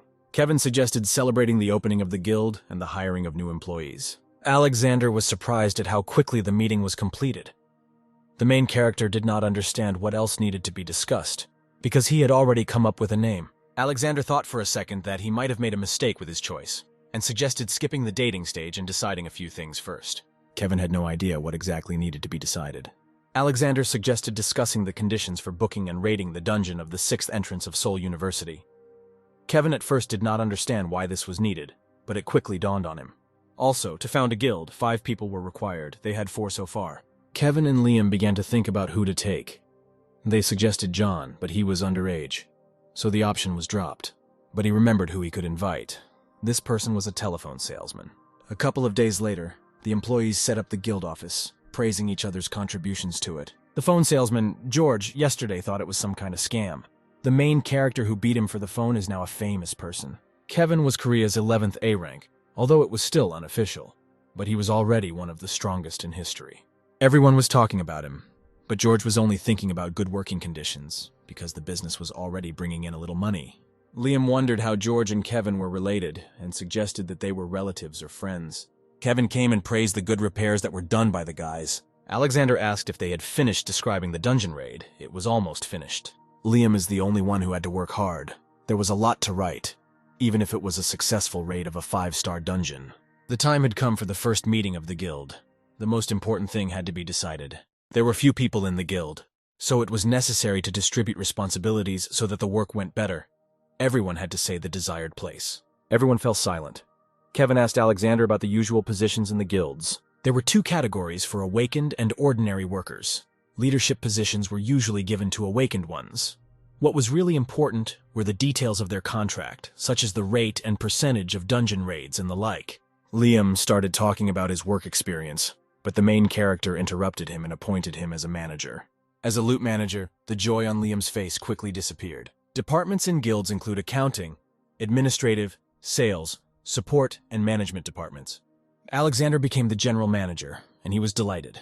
Michael wanted to become the head of the support department, and he got it. Kevin turned his attention to George and did not understand what he had left in the office. Then we started talking about new workers, because as the guild grows, the number of awakened ones increases, so they will need more workers. Kevin said that he didn't see the point in having a large number of employees. He went on raids to get away from the army. Alexander was shocked that this was his reason for organizing the guild. He could have simply joined another guild. Then Alexander would have become the head of the department and lived happily ever after.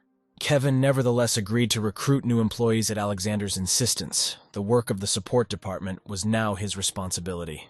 Kaya lay on the bed and scrolled through the news. They were all in Kevin. She began to daydream, but pushed the thoughts away in time.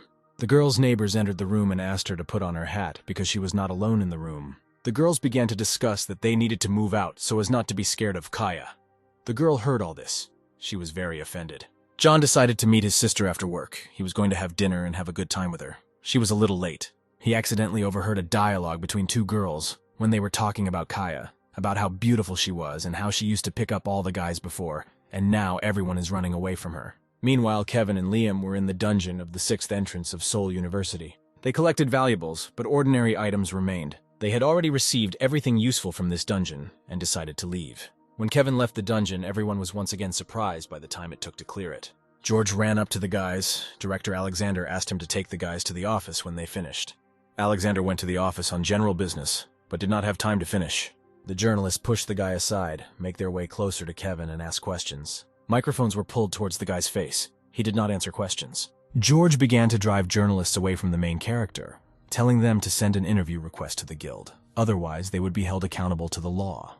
The guy remembered all those reporters' faces and would keep that in mind when he received an interview request, because he was definitely unhappy with the current situation. George turned to Kevin and said that he would bring the car now.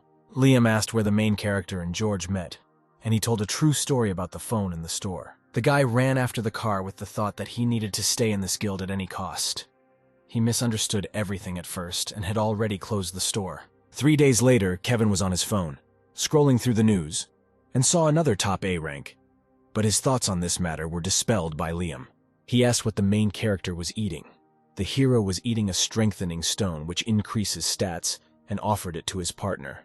He shared the stones because Liam needed to get stronger, to carry more things and become faster, stronger. John came to Kevin to have a serious talk with him. Liam came to Kevin after the conversation, asked what they were talking about. Kevin was about to leave. His partner suggested that it was on a date. George heard this and said he could help. The guys came to the clothing store. Liam couldn't believe his eyes that there was a similar place in Korea. They took measurements on Kevin. George offered the guy a suit, saying that it would suit him very well. He approved, but did not understand what all the fuss was about. An hour ago, George told tips on how to win any girl. There were many tricks, but the most important thing was sincerity and the first impression. Then he invited the guys to go to a clothing store with him, because a suitable outfit is the first step to a girl's heart. After a while, Kevin comes out of the fitting room in his new elegant tuxedo. George suggested a watch to complete the look. He also looked for entertainment in the city and gave the main character a plan of action, advising him to just follow it. Kevin realized that George had gotten it all wrong, but he accepted anyway and sent everyone home early. Liam asked George where he was going. The guy always brought couples together and decided to help his boss. There was little time left. The guy said goodbye to the director and ran off to do his own business. Kaya had just gotten out of the shower, picked up the phone and saw that Kevin still hadn't answered, even though he himself had offered to meet, and I thought something had happened. She was scared that the guy wanted to ask her out on a date, but quickly pushed those thoughts away when suddenly she received a call from Kevin on her phone. The guy stood under her window and asked her to come out quickly. She began to ask him about the suddenness of the meeting, why it happened so unexpectedly. Kevin said he just wanted to give her something and go on a date. The girl was embarrassed. It was too early for dinner. They decided to go to the cinema. Kaya accidentally bumped shoulders with an unfamiliar guy and immediately grabbed her head, because she was afraid that her cap would fall off. The guy didn't understand why she was so worried about the opinions of others about her. He took her hand and quickly led her somewhere. He took her to a mask store and told her to put on one of them. They were both wearing masks. People were shocked by such a performance. They thought they were some kind of celebrities. She took the guy by the hand. He thought that she wanted to change, but she wanted to slow down his pace.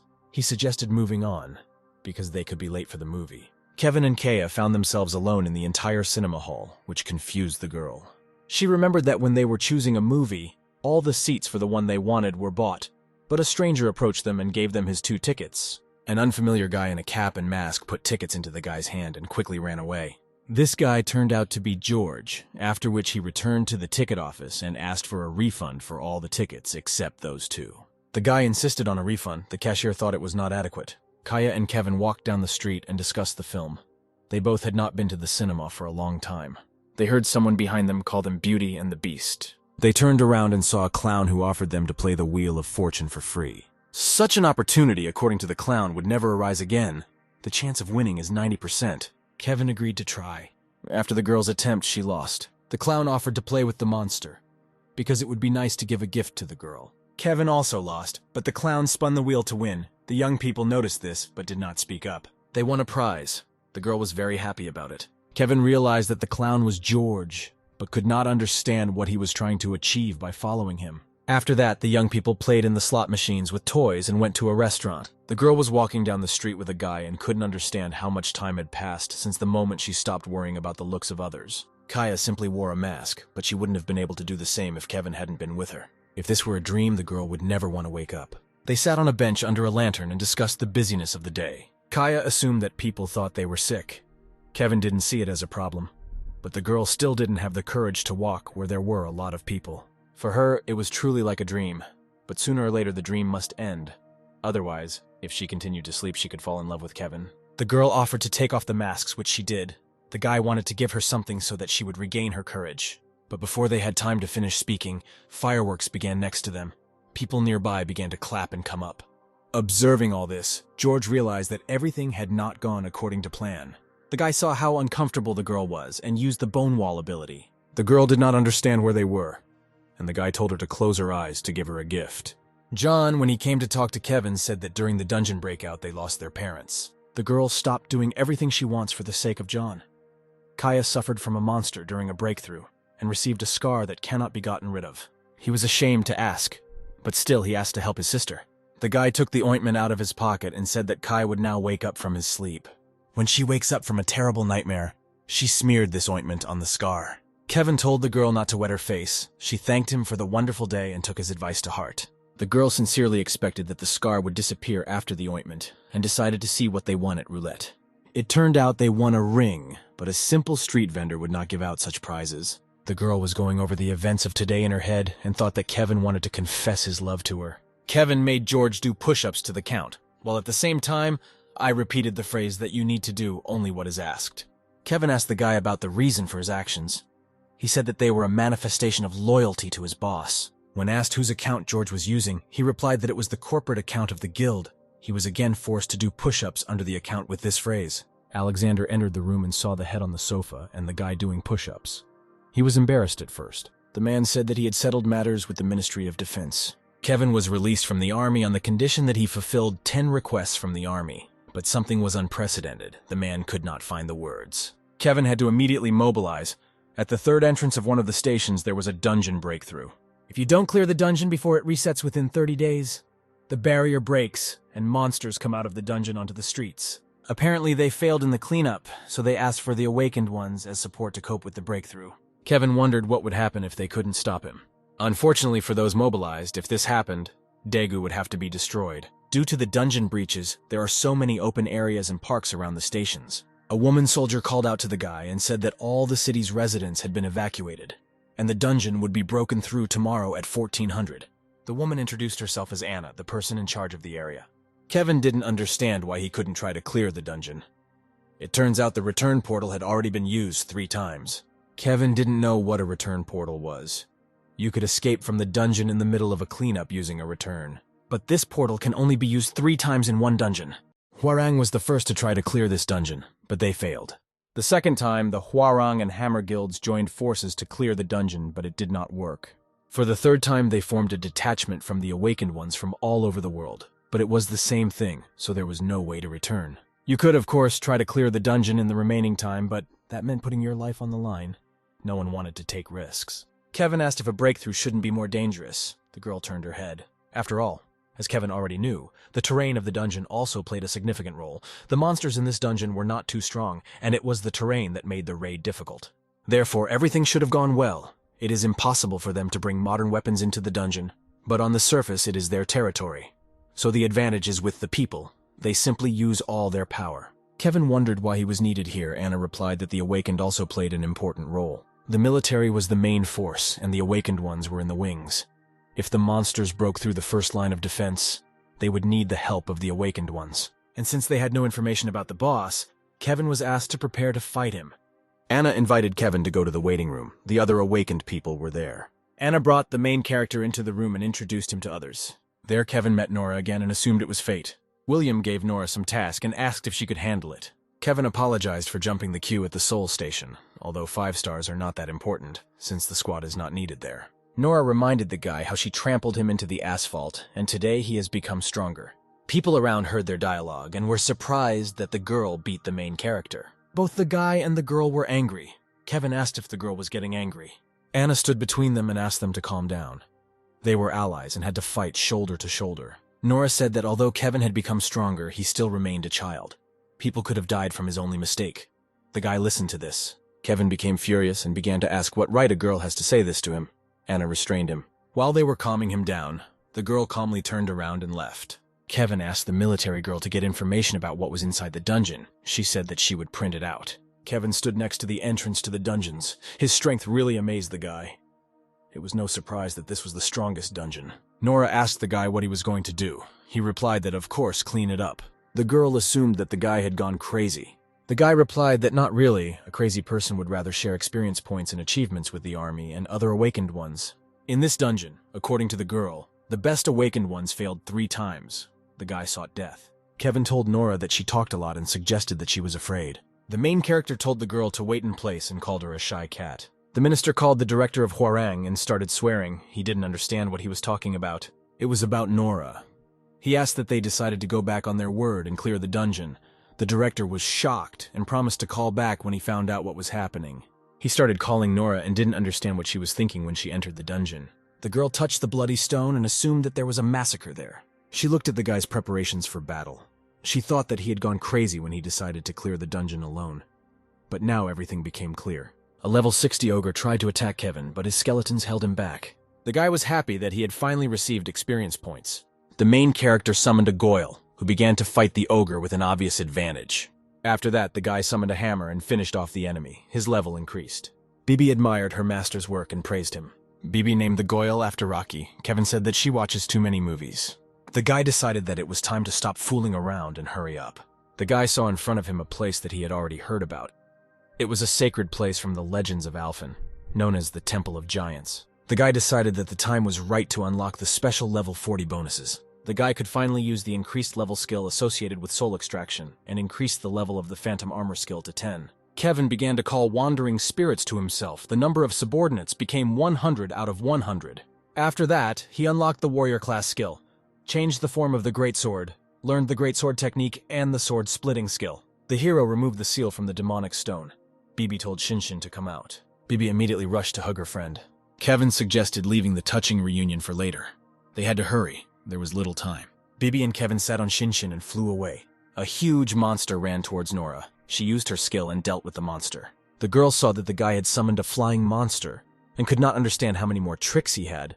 The main problem due to which they could not clear the dungeon was not the gorge, awakened to use the abilities of flight. Behind this gorge, there are only 3 monsters guarding the Stone of Return.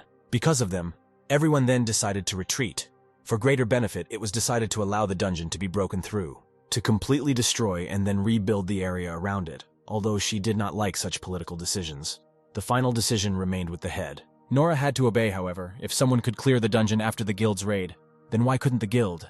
The girl decided, for the sake of the honor of the Hwarang Guild, to stop Kevin's purge. An hour before the breakthrough, a press conference was held. William was asked the chances of survival of Nora and Kevin, who entered the dungeon together. The president replied that the probability was extremely low. The journalist asked the president what he thought about his sister being inside. William replied that how could he feel if there was a member of his family inside a dangerous place, and he was not even able to help. The president stood up from the table and said that the press conference was over. He was asked to stay. William's work was praised. Everything was stable regarding the dungeon. He decided to go to headquarters. The employee could not understand why the leader was so cold-blooded, because his sister was inside. Perhaps she was also just a card in his guild's deck. Walking down the street, William and the employee saw members of the Ardal Guild who wanted to see their boss. After the flight, Kevin praised Shinshin's work and told him to rest. He and Bibi looked at the Temple of Giants. The girl would have believed that this was a cemetery. The guy was wondering if these statues would turn into golems and ordered the rock to eat them. The plan worked. The golems came to life. But Kevin was clearly not ready for this. Kevin assumed that 5 of them were a trap that worked in a certain area. There was no corpse or soul left from the golems, so all the necromancer skills that Kevin possessed would be useless. In this regard, Kevin decided to improve his warrior skills. Nora was surprised because Kevin had the abilities of a necromancer, but now he looked like an awakened warrior class. She couldn't even think that all these statues would turn out to be golems. If someone just mindlessly went to the altar, they would be surrounded and destroyed. She was extremely surprised by Kevin's instincts. Kevin was glad that the battle would soon be over. All that remained was to fight the trio he knew. The main character managed to cope with the golems and asked Bibi, who was supporting him, to get off the stone. It was dangerous. Judging by how brightly the homecoming stone shone, it didn't look like the dungeon was about to break through. They had little time. They had to hurry. The Cyclops stood in their way, one of the races that came from a line of ancient giants. Although Cyclops come from the same lineage as ogres, they differ from them in that they do not have barbaric qualities and savage nature. The Cyclops inherited wisdom from a line of ancient giants that flourished due to their civilization. They were strong and worthy of being the final boss guarding this temple. One of the Cyclops was surprised to meet Kevin. He could not help but know the giant god of destruction, the witch of hallucinations, and the ruthless necromancer. Cyclops used gigantification and attacked the main character. Kevin assumed that Tranit had sent them too. Tranit became their new order of the universe, which was supposed to fix everything. Kevin, according to the Cyclops, was not able to stop his army. Cyclops said that the guy had already lost when he ran away from Alphen. Kevin became very angry. Kevin began to attack his opponent, who grabbed him with his giant hands and wished the guy eternal peace. The guy freed himself from the clutches of his opponent and sent him to hell. It was not clear to him why the enemy was normal after being hit in the eye with a spear. At this time, members of the Ardal Guild were trying to break through to their guildmaster. The dungeon was about to break through. Kaya hoped for Kevin's return safe and sound and begged him to return safe and sound. Immediately, 3 Cyclops with almost instantaneous ability to regenerate attacked Kevin. But the guy resisted. The situation was hopeless. Kevin understood that if this continued, a dungeon breakthrough would be inevitable. This was the first time the guy had heard of Cyclops with such an ability to regenerate. He, of course, understood that this was their native land. But this was too imbalanced. Kevin asked his partners to distract the Cyclops for a while. He left the method to them. Bibi asked her master to stop for a second. He walked with his feet on the head of the statue. It was so huge, as if without it no one would have understood what kind of temple it was. The divine relic kept in this temple grants buffs to its faithful. Perhaps in this case, a regeneration buff. If he was not mistaken, then the relic should have been located directly below him. The guy was glad that he seemed to recognize their weak point. He was wondering why they were so alarmed. The guy destroyed the statue. The Cyclops ran straight at him. When the guy now cut off the head of the Cyclops, the regenerative ability disappeared. The 2 remaining giants had the opportunity to continue talking nonsense if they were confident that they could defeat him. After he dealt with his opponents, the guy found many items that could increase his strength. It seems that the main character has become more distant from his previous personality, although this did not matter to him. Kevin and his team went to pick up the homecoming stone, but did not see it there. The stone ended up in Nora's hands. Kevin could not understand what she was doing and why she followed him. William told Nora to force Kevin into the dungeon, which would break through. The guy was a person with unknown abilities and past. There was no better place to find out his secrets than a breaching dungeon. Nora needed to observe the guy closely, find out what his abilities were and what skills he possessed. The girl didn't understand why she had to do this. She could have sent someone of a lower rank. William believed that only she could handle this, and besides, he really wanted Kevin on their side. No matter what Kevin did, the fact that he was able to clear dungeons single-handedly in the shortest amount of time meant that he would have no problem disrupting the Bloodstone market. If Hwarang fails to get him, they will get rid of him before he gains influence. Nora told the guy that she was surprised when she heard that he was clearing dungeons alone. The girl at first thought that he was using some tricks, but now she recognized his strength, but her gratitude was of no use to Kevin. The dungeon was about to break through. The guy asked to return the stone faster, and the girl got into the fight. Nora told Kevin that she couldn't let him leave this place alive. Ardal's team was still trying to get into the dungeon's proximity zone, and William approached them from behind. The head of Hwarang drew a parallel between the employees and their boss. They all did not understand the hints.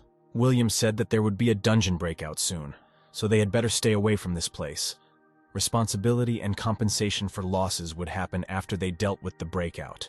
The military noticed that the barrier stopped responding. There was a fierce battle between Nora and Kevin, each using their abilities. At some point after the blow, the guy summoned a golem. It looked terrifying. But now the girl knew where its core was. It wouldn't be difficult to crush it. The young people were equal in strength, but the guy was clearly inferior to her in speed. The guy set up a barrier. The girl couldn't understand what he was trying to achieve by only blocking her attacks. If you wait too long, a breakthrough will be unavoidable. He felt funny. The girl said that as if breaking the dungeon would not affect her. Or she was specifically trying to achieve this. Those who have a grain of power actually have a very dark soul. It is quite difficult to understand what they are thinking about. In any case, the guy didn't care what the girl was up to. He was going to destroy her. Nora noted that the guy is quite confident in himself. The girl in such and such a case asked the guy to show all his abilities.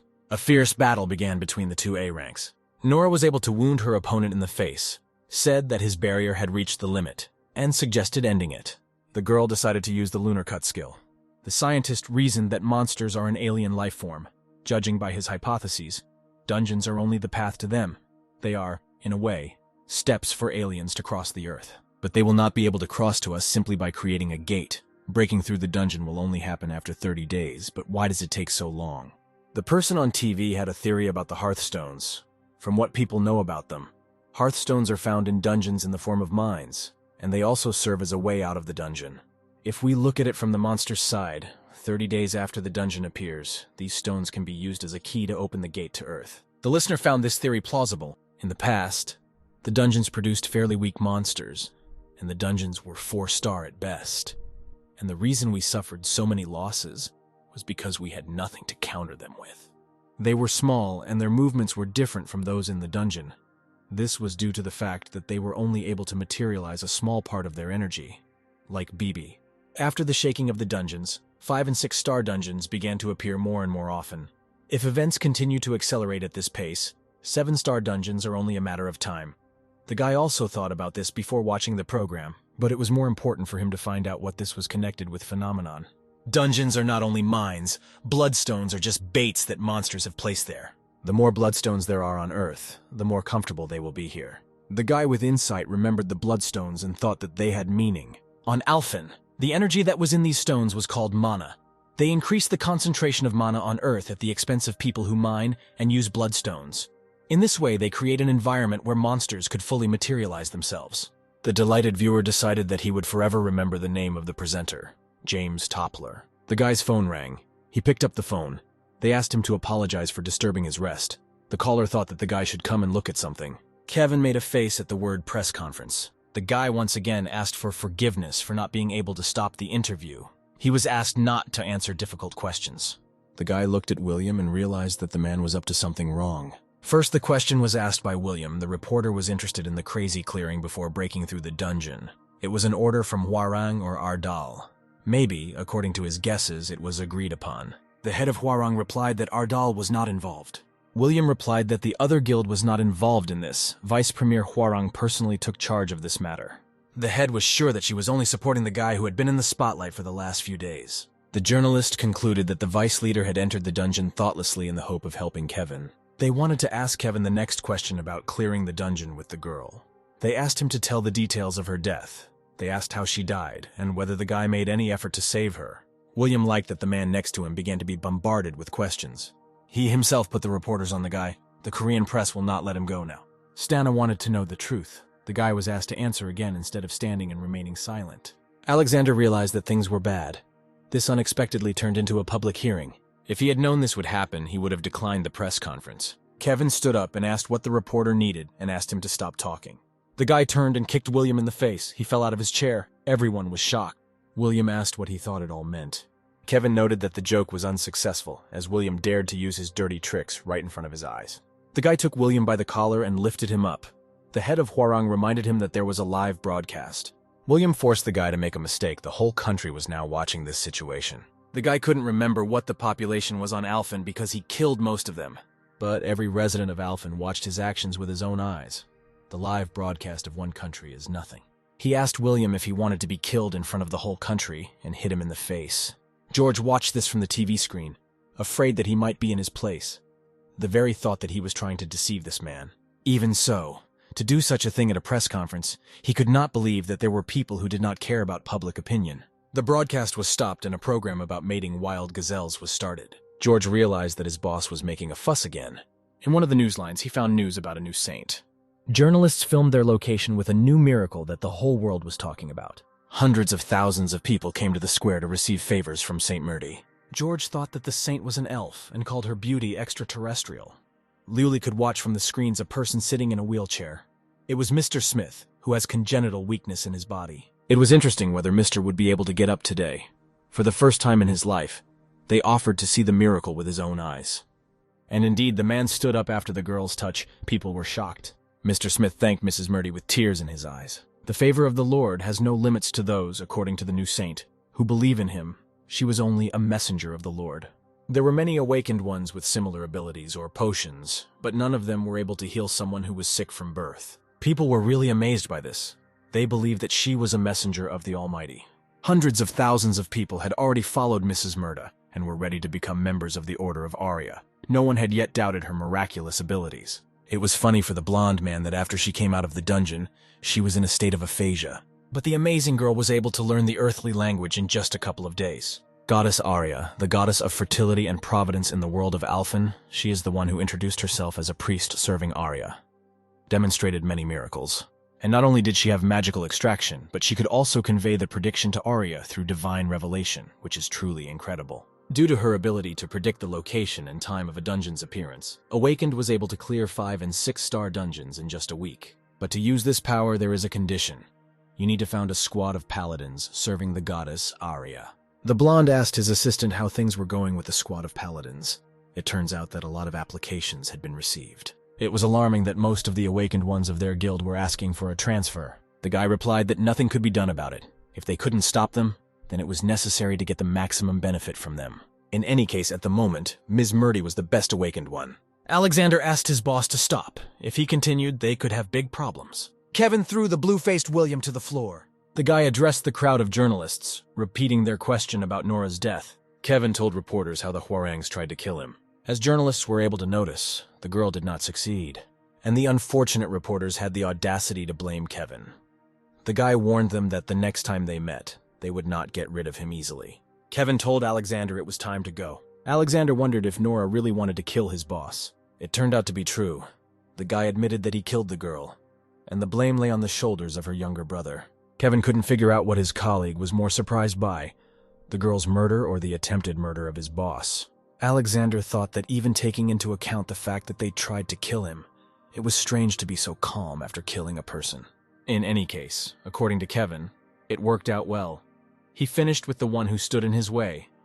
Alexander was worried about what could happen next and what public opinion would be like. Kevin asked his subordinate if he knew of a remedy that people who acted on the sly could not cope with. This means was an open game. Then such people began to have a headache because they would not be able to plot in secret. It dawned on Alexander why he changed the question of why Kevin incited Nora to death to the question of whether Hwarang really wanted to set up his murder. Since there was no way to prove what happened in the dungeon, Alexander was shocked by what he had come up with.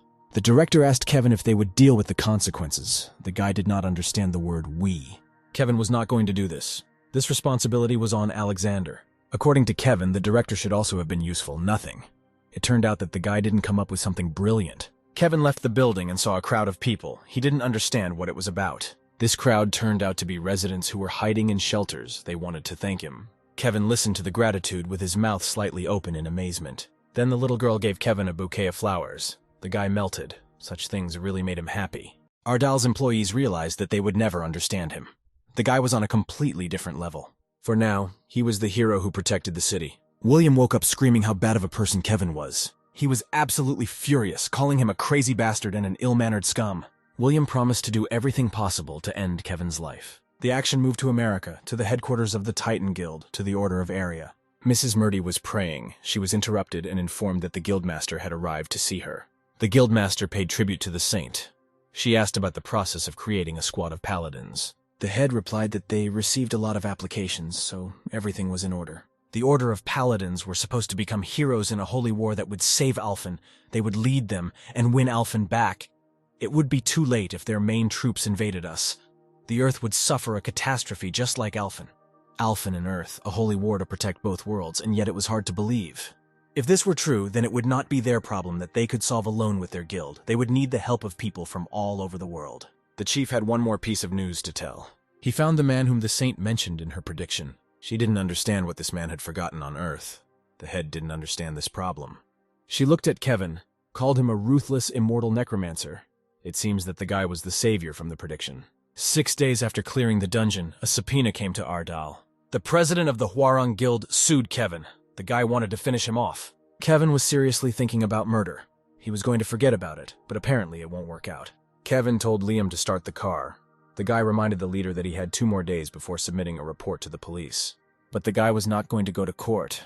He was going to visit Hwarang. In Kevin's opinion, everything was going according to plan, and he couldn't understand the surprise of others. Alexander suggested not to complicate the situation and leave this matter to him. Kevin agreed and asked if he could help with anything. Alexander asked to hire more workers. If they wanted to solve this problem, they would need a lawyer, as well as more support staff. Bloodstones continued to accumulate on Earth. At this rate, not just monsters from Alphen, but minions of Tranit would appear.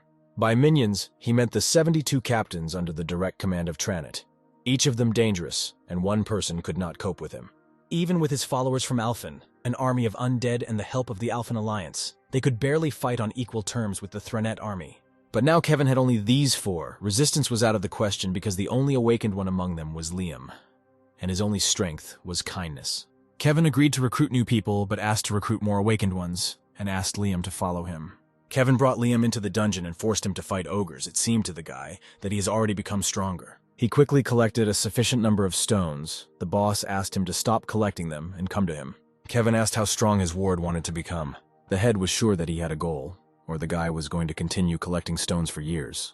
His original dream was to become a high-class fire mage, nothing he could achieve as a stone collector. He was asked about his satisfaction with his result. The answer was negative. The guy talked about his dream. He was ready to do anything for his dream, even to be tired to death. Kevin was going to start that second. He wanted to make Liam A rank in a month. Liam himself didn't understand how it had come to this, how this could be possible. While the guy was running, he was attacked by Kevin's skeleton soldier. The guy realized that he couldn't relax. One hit and he would become a corpse. The guy decided that he needed to use his skill to increase the distance. But the skeleton survived the fire and wounded the guy. He was in great pain. Kevin stood next to Liam as he lay down and ordered him to get up. Kevin didn't understand how the guy could think he could defeat his skeleton warrior with a fireball. To survive, he himself must want to become stronger. Liam thought that monsters would only appear in dungeons. Kevin asked to imagine a situation where dungeon breaches would occur in all stations around the world. There were 6 billion people on Earth. The main character was sure that in just 3 days, half of this population would be exterminated. Liam could not understand what kind of nonsense his coach was talking about. If this really happens, Kevin will have to be protected by his family. He will not have time for Liam. He will have to learn to survive on his own. If Liam also wanted to protect his family, he needed to make sure he was strong enough. The guy stood up with a painful groan and asked to continue his training. Kevin was waiting for these words. After a while, both guys were sitting in the kitchen and having dinner. Liam was very tired from these crazy workouts. Kevin relieved his overwork with his skill. If he felt tired, it meant that his mind was weak and wanted rest. The main character advised Liam to hypnotize himself to overcome fatigue. They saw a new saint on TV. It was said that her blessing had saved many. The girl reminded Kevin of someone, even her behavior. Liam noted that the girl was charming and looked like an elf. Hearing the name of the girl, the goddess Merdi, the necromancer, had an epiphany. Kevin went to Alexander's office and asked him to get tickets to America. The director thought that the guy was talking about the consortium. Previously, the Titan Guild saved someone in the dungeon. It was a saint known as Merdi. Her mind-boggling abilities raise many questions among people. In this regard, the Titan Guild sent an invitation to a consortium to guilds from all over the world. Alexander thought that Kevin was talking about this. The guy once again repeated his request. The director also showed the skill book and enhancement stones that Kevin had ordered. Tomorrow he was going to instruct Liam to learn them all. The guy noticed that he ordered more than what arrived. This was due to the fact that they had recently used up most of the guild's budget. They were currently being cut in terms of finances. After all, skill books and enhancement stones were always a luxury. Kevin asked about dungeons nearby. There were many of them nearby, but unfortunately, it was difficult for small guilds like Ardal to claim ownership of them, unlike large guilds. The guy asked about breaking through 6-star dungeons. There was one request from the Ministry of Defense, but something made the director think. What made him think about the venue was Pyongyang. A man knelt in front of the president, surrounded by security, and admitted that he had made a mistake. He asked to give him another chance and to have mercy. The leader was angry because the man expected mercy from him, while he himself ran away with his tail between his legs. The president advised it was better to ask for forgiveness from others and pointed the gun at the man. He killed him and asked the guards to clean up the trash. The president asked what happened to their request to South Korea. Good news was prepared for him. The president was delighted at the long-awaited meeting with Kevin. Kevin joked about Pyongyang several times, but who knew that everything would turn out like this? At the airport, he met Anna again. She was supposed to accompany him to Pyongyang. The guy will also be much more comfortable with a person he already knows. Kevin thought there would be a ton of soldiers at the military installations, but it was pretty quiet. Very few areas of North Korea have developed well. Most of the country continues to look like the South in the 70s. Even the capital had only one subway. Kevin assumed that they asked for help because they could not cope with such a small thing, and asked if there were awakened ones in North Korea. They were, but smaller than theirs, so it was difficult for them to assemble a team consisting only of A ranks. And besides, the mortality rate among their awakened ones was quite high. The guy believed that people from the DPRK could either die in a dungeon or simply be shot. Previously, they didn't have too many problems, since up until this point they had been supported. But this time, they tried to deal with the problem on their own and failed.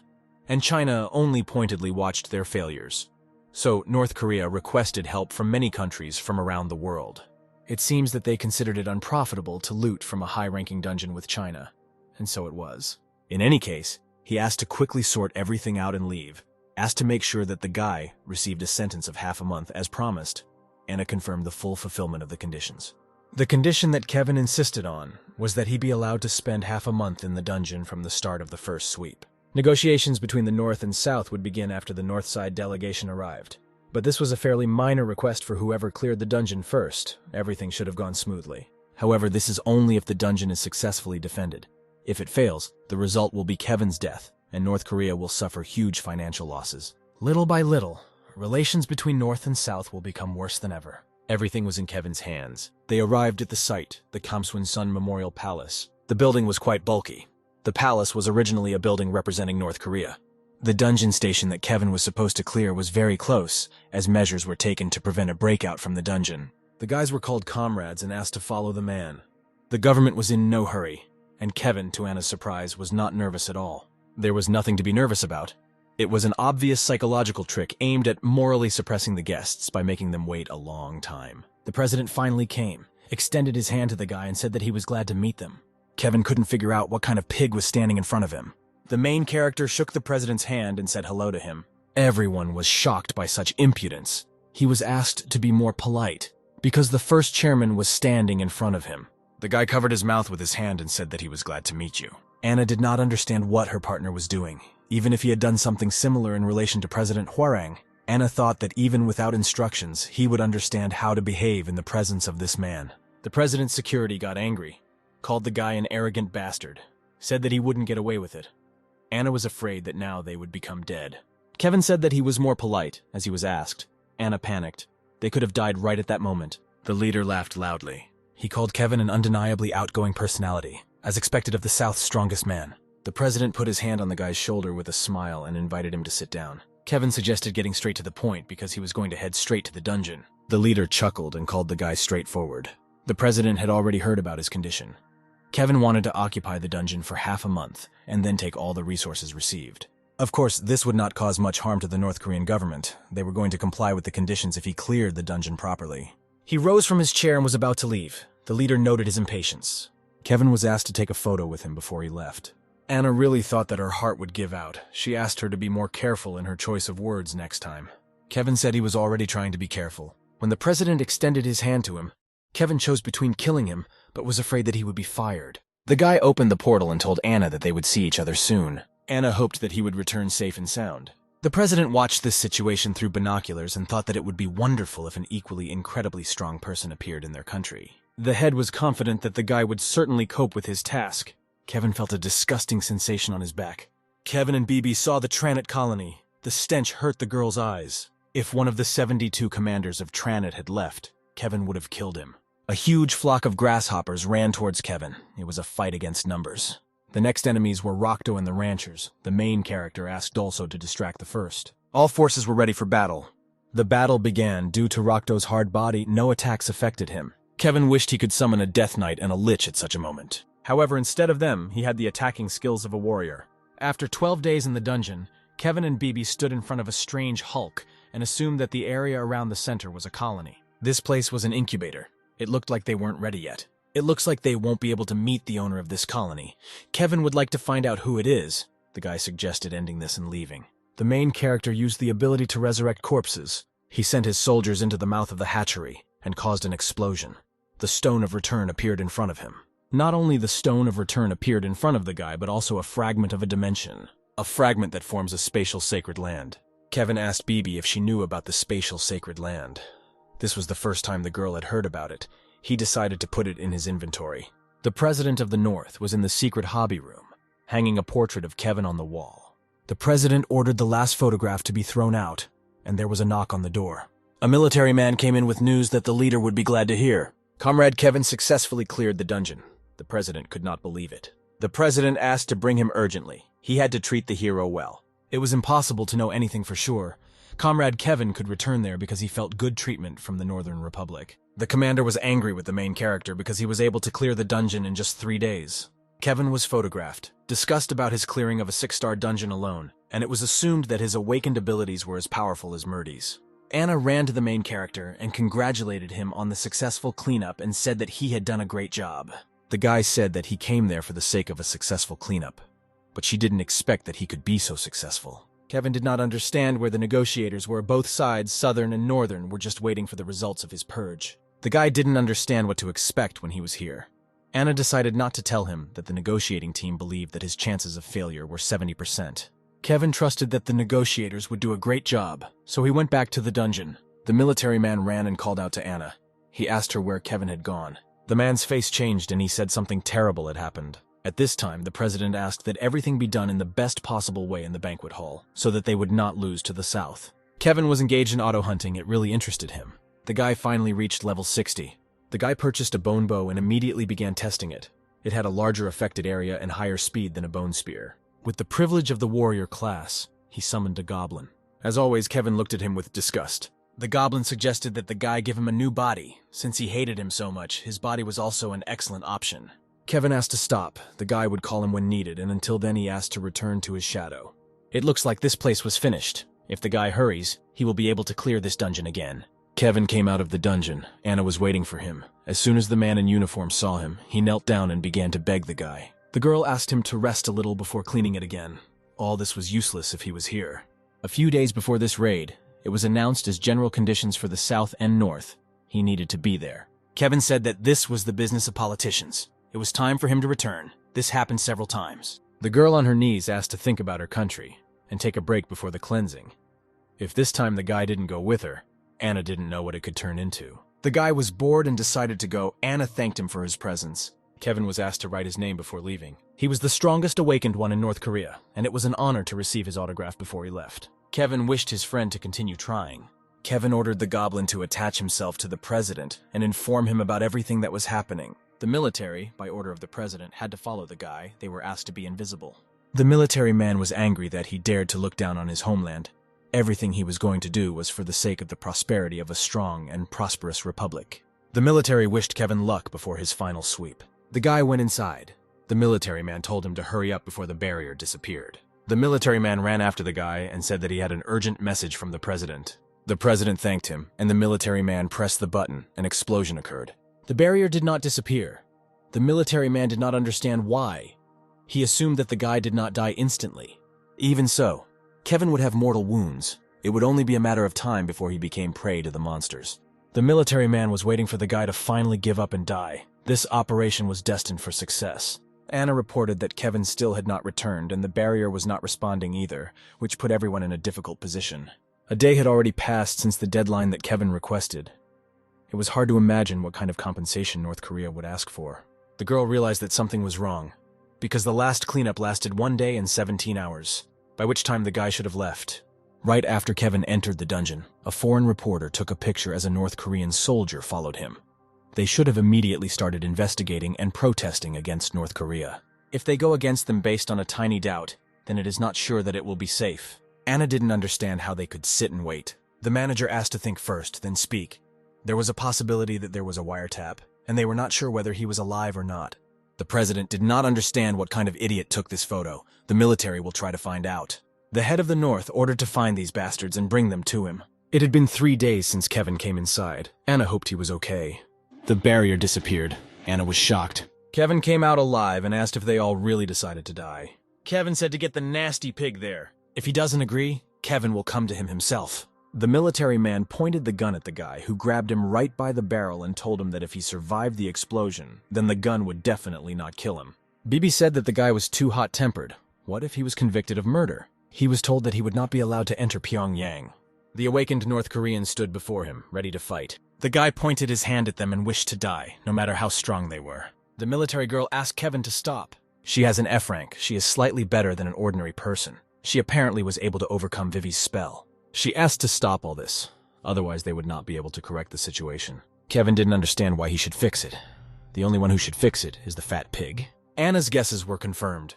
A North Korean spy was trying to eliminate the guy. Even so, Kevin had to come to terms with the fact that at this rate, a real war could start. She asked him to think about the country. Kevin said that the girl talked too much and asked her not to get in the way if she didn't want to die. The girl asked him to kill her if he wanted to go further. Apparently there was nothing to be done since the girl decided to go so far. The girl was happy and said that Kevin made the right choice. The guy hit her in the stomach with a flourish and said that he would not kill her, and advised her to relax and lie down for a while. Bullets flew at the guy, but he decisively dealt with them with the help of his ability. He stood in front of the bunker door. Kevin turned to the president and asked to talk. The guard told the chief that he had nothing to fear, because the bunker was capable of withstanding any bomb. The president saw the golem break down the door and asked if the guard was sure of his words. The angry guy asked again if he and the president could talk. Kevin was wondering how the head dared to raise a hand against him. He answered him that he had never even thought of such a thing. The main character was wondering if the president was going to ask for forgiveness from him. The guy had a way to find out the whole truth. The guy asked if it was worth taking a look at the leader's personal life. It turned out that the president really didn't do this. Bibi said that he was in trouble again and would have to work hard to get everything out of the way. Kevin asked the president whether he did all this or not. The man said that he was not lying. In this case, the guy asked to find the one who did this, or the head would die instead of the instigator. The head promised that he would find this bastard, no matter what the cost. With this, they finished. The guy asked for forgiveness for the misunderstanding. The president replied that it was not worth it, and that he himself was to blame. Turns out, Kevin had such a big fan that he didn't even know he had. He couldn't believe that the head of the North was a fan of the Awakened Ones. The leader collected many artifacts that he had never even used. The guy decided to accept it as a gift. The guy was looking for the place according to the goblin's memories, and it seems he was already close. Anna caught up with Kevin and asked him to stop. The guy was surprised that she recovered so quickly. Apparently he hit too weakly. She said that everything was unimportant, and once again asked the guy to stop. He said that everything was already over. Anna couldn't believe that the guy had already killed the leader. She said it was all over now and the war would be unstoppable. The guy told the frightened girl that the leader was still alive. The girl was confused by the word. She thought that he was just going to kill him. Anna asked the guy to come to his senses. If his anger could not be pacified with words, then she offered to take her away. Kevin asked her if she was really ready to give her life. If it helped stop the war between the Korean peninsula, then she would be honored to sacrifice herself. The girl did not lie, although she did not have such a pure and innocent soul as John or Liam. This was the first time the guy had seen such fire in her eyes. Perhaps it was because she was so confident in her views. Kevin said that the girl was too valuable to just kill her. He asked to leave her position. She asked again. The guy asked to leave her position and join his company, in which case he would spare the leader. Anna did not understand why he spoke sharply about this. But the girl said that she was ready to offer her life. This meant for the guy that now she completely belonged to him. Anna realized that Kevin wanted her to give up her career as a soldier, which she had been pursuing for so long. She would gladly do it if it would help stop the war. 3 days later, the president caught everyone involved in the attack, and as always, those caught included innocents. Leader Severe noted how resilient the scum were. The man who was tortured swore that he really didn't know anything and had nothing to do with it. The president began to shout that the person caught should not lie, because they not only attacked Comrade Kevin, but they even stole the treasures that people obtained with sweat and blood. The man who was caught said that he really didn't know about the treasure, and suggested that it could be Kevin. The president only became angrier, and asked him if this torture was not enough for him. The president called them dirty bastards and ordered them to be beaten until they remembered. The president was killed by the thought that such a traitor was so close to him. If not for Kevin, the consequences would have been more serious. Anna was happy that she and Kevin had finally arrived back home. The girl told the guy that he could not even imagine how nervous she was during these 3 days. While he was resting carefree, the sounds of military courts and shots were heard every day. The guy was only happy about the trip because he raised his level and found a new employee. He called the trip to the north a success, but now a flight to the United States of America awaited him. Kevin couldn't wait to meet the saint. He knew that she had been waiting for him all this time. Based on the news received, according to the television crew, they can conclude that the person who organized the coup is the man who is currently the leader of the superpower of the Korean National Republic. According to another presenter, the awakened ones were like two sides of a coin. Those with power beyond human power protect the common people from monsters in the name of their race. However, this also means that they will be able to commit crimes with ease. If it weren't for Kevin, there is a high probability that because of this coup, the current president of the North would have been overthrown from power. He asked his colleague if this could have happened. The very fact that some individual with a radical ideology had control over North Korea is frightening. Kevin's contribution to the relations between the two countries is amazing. And in connection with this, they plan to award him with a presidential medal. George said everything was clear to him. The blonde guy believed that everything he had heard was a lie. Because he knew his boss, like his colleagues, it was unrealistic that he could do something without mistakes. George was wondering what his boss was doing to blackmail the president of the North. Perhaps he offered him life in exchange for complete freedom of action. And the television people turned it so that the man turned out to be the thief of all the artifacts. But in reality, it was their boss who stole them. Alexander advised them to give up all these thoughts. Even if their boss was a saboteur, he could just go and clean everything up. George didn't think that the boss was a saboteur, but he definitely, in his opinion, was someone who did not think about his actions. Liam first met him like this, but it happened when they joined a party to clear the dungeon. Everyone understood that it was Kevin who cleaned out the entire president's treasury. That's why George believed that they couldn't believe everything the media said. Maybe Kevin had already killed the president. Michael advised him to give up these thoughts. Forget about the theft. He could not believe that the main character could do such a thing. Liam said that the boss had already suggested killing the president before the guild was founded. George was shocked and showed his goosebumps to his colleagues. Liam said that this happened when the guy received a summons to the army. George was even more shocked. George, of course, didn't hint at anything. But if you go back to the moment when he was still selling phones. Suddenly, Kevin came into the room and interrupted the guy's monologue. The boss did not understand why his employee was so alarmed. Kevin assumed that the guys were gossiping behind his back. George was confused. The guys clinked glasses and thanked each other for a good job. Kevin wanted his employees to eat well so they could do their jobs well. Michael thanked his boss for his work and decided to pour him more alcohol. Alexander was wondering if his boss really wasn't going to the Blue House. The guy wasn't going to and asked not to ask him. The guy didn't like that his subordinate thought that he would run to the government at the first call. Kevin stood up pointedly and decided that it was time for him to leave. Alexander did not see the need for this. The man offered to simply politely decline their request. Alexander did not understand, of course, how to deal with this, but the situation was resolved. George asked if his boss knew who was more popular than him. He showed him Murdy, told him that she was a saint of the Order of Area. The boss said that he was not sure whether the video was fake or not. The blonde guy asked how his boss knew this. Kevin replied that he knew her. Everyone was so surprised that their mouths gaped. Alexander said that she was first found in the dungeon during research. She should be on par with awakened S-ranks, and his boss said that he knew her. Kevin began to pour himself a drink while at the same time starting to talk about the planet Alphen. The director didn't even know that Kevin was interested in astronomy. The boss continued his story about how he disappeared 5 years ago, and the planet he was thrown onto is called Alphen. George did not believe him and thought that it was all a joke, and he quickly figured it out. Kevin told him to shut up and denied his assumption. The guy agreed and did not argue with his boss. But not only people lived on Alphen, there were monsters and hybrids. In an attempt to survive, he fought with them for 20 years. And in the end, he was able to return to Earth, where only 5 years had passed. Alexander noted that it was very similar over time in the dungeons, Kevin confirmed. Just like on Alphen, dungeons began to appear on Earth.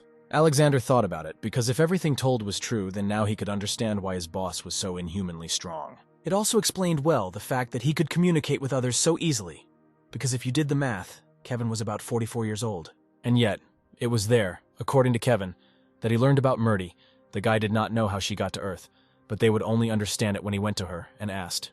Liam asked if his boss could spread this information so easily. Kevin didn't understand why he had to hide it. They live in a world where priestesses emerge from dungeons. Alexander inquired about Kevin and Murdy's relationship. Kevin replied that the girl was like a friend to him. Murdy felt that the ruthless, immortal necromancer was coming towards her. The bearded man informed Murdy that someone had arrived quite quickly. The lady asked the man if he was sure he would be okay. They were in the Valley of Death, and it was from there that no one ever returned. The general confirmed this statement, but for her it was the only way to survive. If they stopped, they would be caught by Threnet and the Immortals.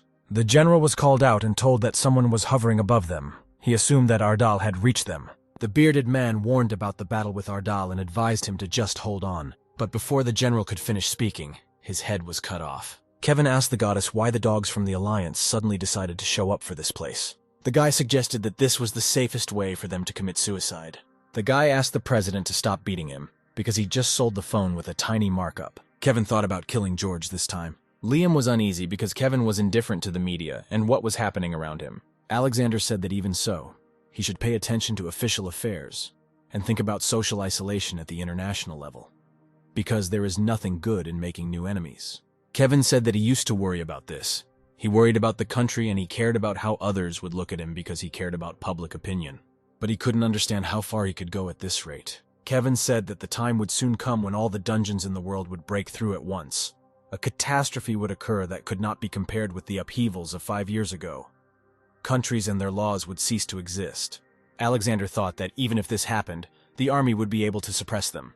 But if they were able to suppress 6-star monsters, then the likelihood of suppressing stronger ones was small. Kevin made an analogy, saying that a 6-star monster is a domestic dog, and there will be an influx of tigers, lions, and elephants, and maybe dragons. Modern firearms will be useless, even against the ghosts that will fly around them. It is unclear how to stop them. Nuclear weapons are a direct path to suicide. The world will collapse, and the borders that everyone calls countries will be erased into dust and ashes. Morality will turn into myth, and all that will remain is the desire for survival. Liam was confident that even in this case, people would unite to defeat a common enemy. There will indeed be such people.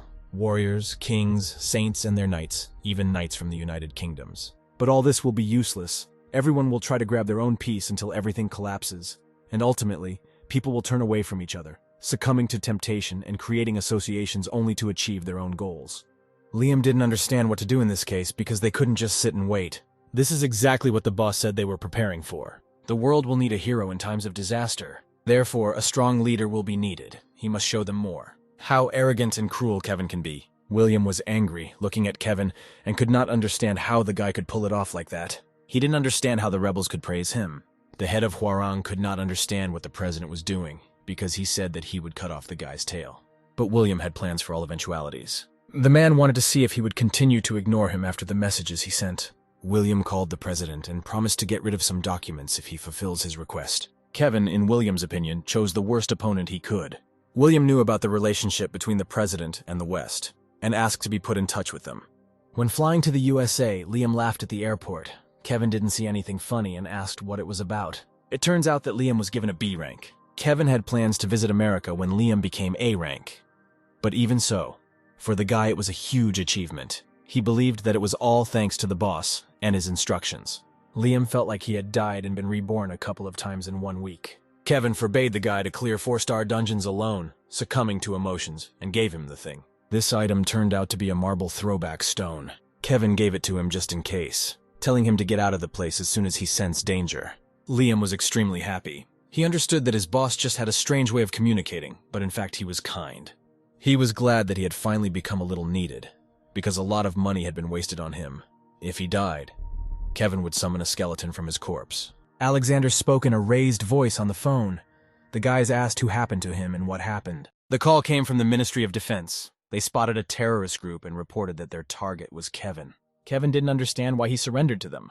Kevin was banned from leaving the country by the president until the problem was resolved, and the consortium was all ready tomorrow. This happens even to Kevin, whose word is equal to the power of the entire country. She and the unknown man were heading to the same place. He offered to fly them on a private plane. Kevin didn't know this man. Alexander was surprised by this. This man, Eugene, was the head of the largest guild in all of Korea and one of the country's A-rankers. Eugene asked what the guys thought about his proposal. Kevin happily accepted this offer, as long as they weren't afraid of terrorists. Eugene replied that petty terrorists would not be able to scare him off. The head of one guild proposed to become friends with the head of another guild. Kevin did not understand what the old man was raving about. Apparently, he had not watched the famous series. Kevin didn't understand what kind of series it was. They explained to him that it was popular slang that is used in many modern TV series. Kevin already thought that he was being called to a duel or something like that. It was a long way to get to America. Eugene invited the head of Ardal to watch the series. Eugene was damn rich, but in life he behaved like an ordinary neighbor boy. 20 hours later, they arrived in America. Kevin thanked Eugene, who said that this was not necessary. Now they have become friends, and friends always share with each other. Their assistants were ashamed of them, and those around them did not understand what these Koreans were doing. A few hours before, they were flying and watching TV series. Kevin was met by his guide from the Titan Guild. His goal was to get him safely to the hotel. Eugene was sorry that his new friend was leaving, and he suggested a drink after the rest. Kevin agreed. They said goodbye until they meet again. Alexander wondered if Kevin liked Eugene. The boss replied that Eugene is a very funny person, and they are almost the same age. Although Eugene turned 42 this year, Eugene supposed Eugene's life wasn't much different from his. Eugene believed that Kevin was not an ordinary guy. He did not seem worried or surprised, even when he heard about potential terrorists or when talking with him. They suggested that maybe the main character was very confident in his abilities. There could be something more. After all, such confidence and calm could not be due only to the youthful spirit. Eugene only became more interested in what kind of person Kevin was. He liked him. He was also pleased that they had similar tastes in TV series. The consortium will take place tomorrow at lunchtime, so the car will be waiting for the guys at 11. The guide wished a pleasant stay to Alexander and Kevin. Kevin said that he would wait for the director from the shower. After that, they were going to go for drinks. Alexander wanted to rest a little on a day like this, and his boss was going to get drunk right after a 20-hour flight. But the director agreed anyway. Kevin got out of the shower, thought about starting to move out, and turned off the light. The guy noticed the laser in his room and turned towards it. Kevin saw a bomb flying towards his window, jumped out to meet it, and detonated it before it hit the hotel. The guy fell on the car with a roar, completely changing it. He didn't understand why they wanted to blow up an entire building just to get rid of him. Kevin drank his potion and returned to normal. There was a terrorist attack right in the center of the city. The guy thought that if only he wouldn't pretend to be a sweetheart unnecessarily, but also wouldn't act so impudently as to become an enemy to someone like them. Kevin ordered Bibi to follow the helicopter. Even so, the guy sent the goblin after them at the very moment when the explosion occurred. So it's a matter of time to find them. Kevin couldn't decide whether he should look at their faces. The saint was informed that Kevin had just arrived. Murdy asked if people did anything to piss him off. She was told that no. The Titan Guild took him straight to his hotel room. The woman opposite the saint didn't understand who this Kevin was who was making Murdy so worried.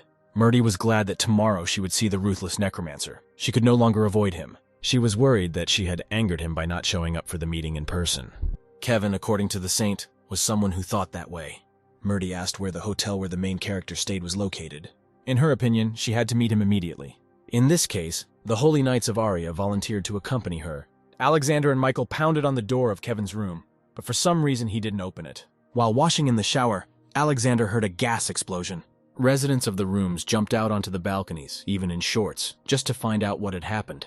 Alexander was afraid that something bad had happened to his boss. They knocked down the door, and in front of them was revealed a real mess in his room. On the way in the car, the saint was asked if everything suited her. The answer turned out to be negative. This was the first time her escort had seen her in person. She usually looked different. The man promised to protect her no matter what, because she cured his daughter. The car slowed down sharply. Everything was fine with the saint. The escort immediately began to recognize the situation. There was an explosion ahead. The blonde couldn't believe it. The saint asked the escort James what was happening. The man replied that there had been a terrorist attack and offered to return. Murdy was worried it was because Kevin was angry. She told James that they had to figure out what was going on. The man insisted on returning to the base. He would inspect the area in the future and report to her. The guy told everyone that the path was back to the church and asked everyone to check the situation. Kevin was watching the terrorists. They noticed him and began to wander in circles along the alleys. They were not so stupid as to go straight to the base. In this case, he decided to catch the guy in front of him first. The guy began to run away. Kevin ran after him as fast as he could. It was impossible to catch up with the guy. The main character was surprised by the speed of the pursued man. It was greater than him. He remembered about one similar creature, Nora, but now he decided to use his skill. The guy grabbed the pursued man, but he suddenly moved to the other end of the street. This asshole was apparently from the 7th Circle. With this level of speed, in Kevin's opinion, the guy could easily be the best in the world. The guy beckoned Kevin with his finger. The main character was amused by this. Approximately 10 years had passed since the last time someone provoked him openly. The guy went into the dungeon. It was nice of him, according to Boss Ardal. The guy in the dungeon said that Kevin followed him to his own grave. This was his 100th hunt. He was born in Afghanistan, and when he was 10, his father sold him to the rebels. Seeing how his dad was overjoyed after receiving a couple of bucks, the child became a monster. And the endless war before his eyes forced him to kill enemies for the sake of survival. If necessary, he can slaughter an entire army. He killed and killed and killed. His very existence is the result of his murders. And to become awakened, he continued his life as an assassin. The guy was waiting for Kevin to approach him. As always, he planned to kill in the best place at the best time. The guy counted to 3 and attacked Kevin with a knife from behind. The guy did not understand how his opponent predicted his attack.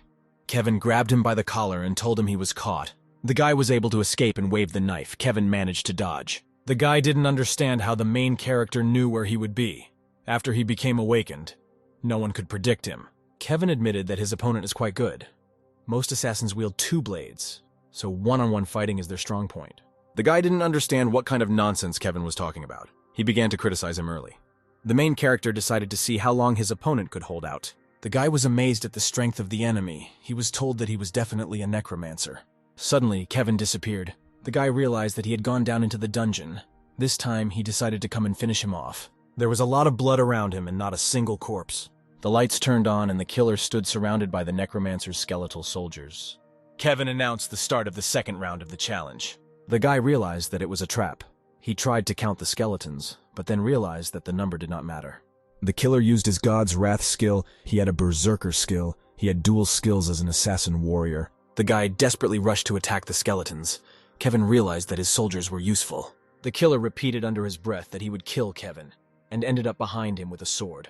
He already considered that the 100th hunt ended successfully, but suddenly Kevin managed to turn around. Kevin skillfully cut off his opponent's head, but he didn't understand how he managed to do it. The main character realized that if such children are raised correctly, they will definitely become useful. The sin of the one who pointed the blade at Kevin. After these words, the guy sealed the killer's soul. The next day, in the interview hall of the Titan Guild, Eugene noticed that Alexander looked worried. Eugene was sure that Kevin would return soon, because he was the best awakened of Korea. Kevin was the one who could deflect missiles with his bare hands. Alexander was worried that America would think that he attacked them. Eugene looked at his watch and said that everything would start soon, and it was time for them to come in. The presenter thanked everyone who came to today's consortium. Solving the problem of the consortium was beyond the power of one guild, so the head of Titan asked them, awakened from all over the world, to help them, and first offered to discuss the information they had about the dungeons. The dungeons they knew were spatial gates that connected 2 planets, Earth and Alphen. The monsters that come to Earth are not peculiar to it. On the contrary, they are the inhabitants of Alphen. They also knew that time in the dungeons flows 4 times slower due to the difference in the passage of time between Alphen and Earth. The guy from the audience suggested that if the gates are open, it means that they need to be closed. The answer was no.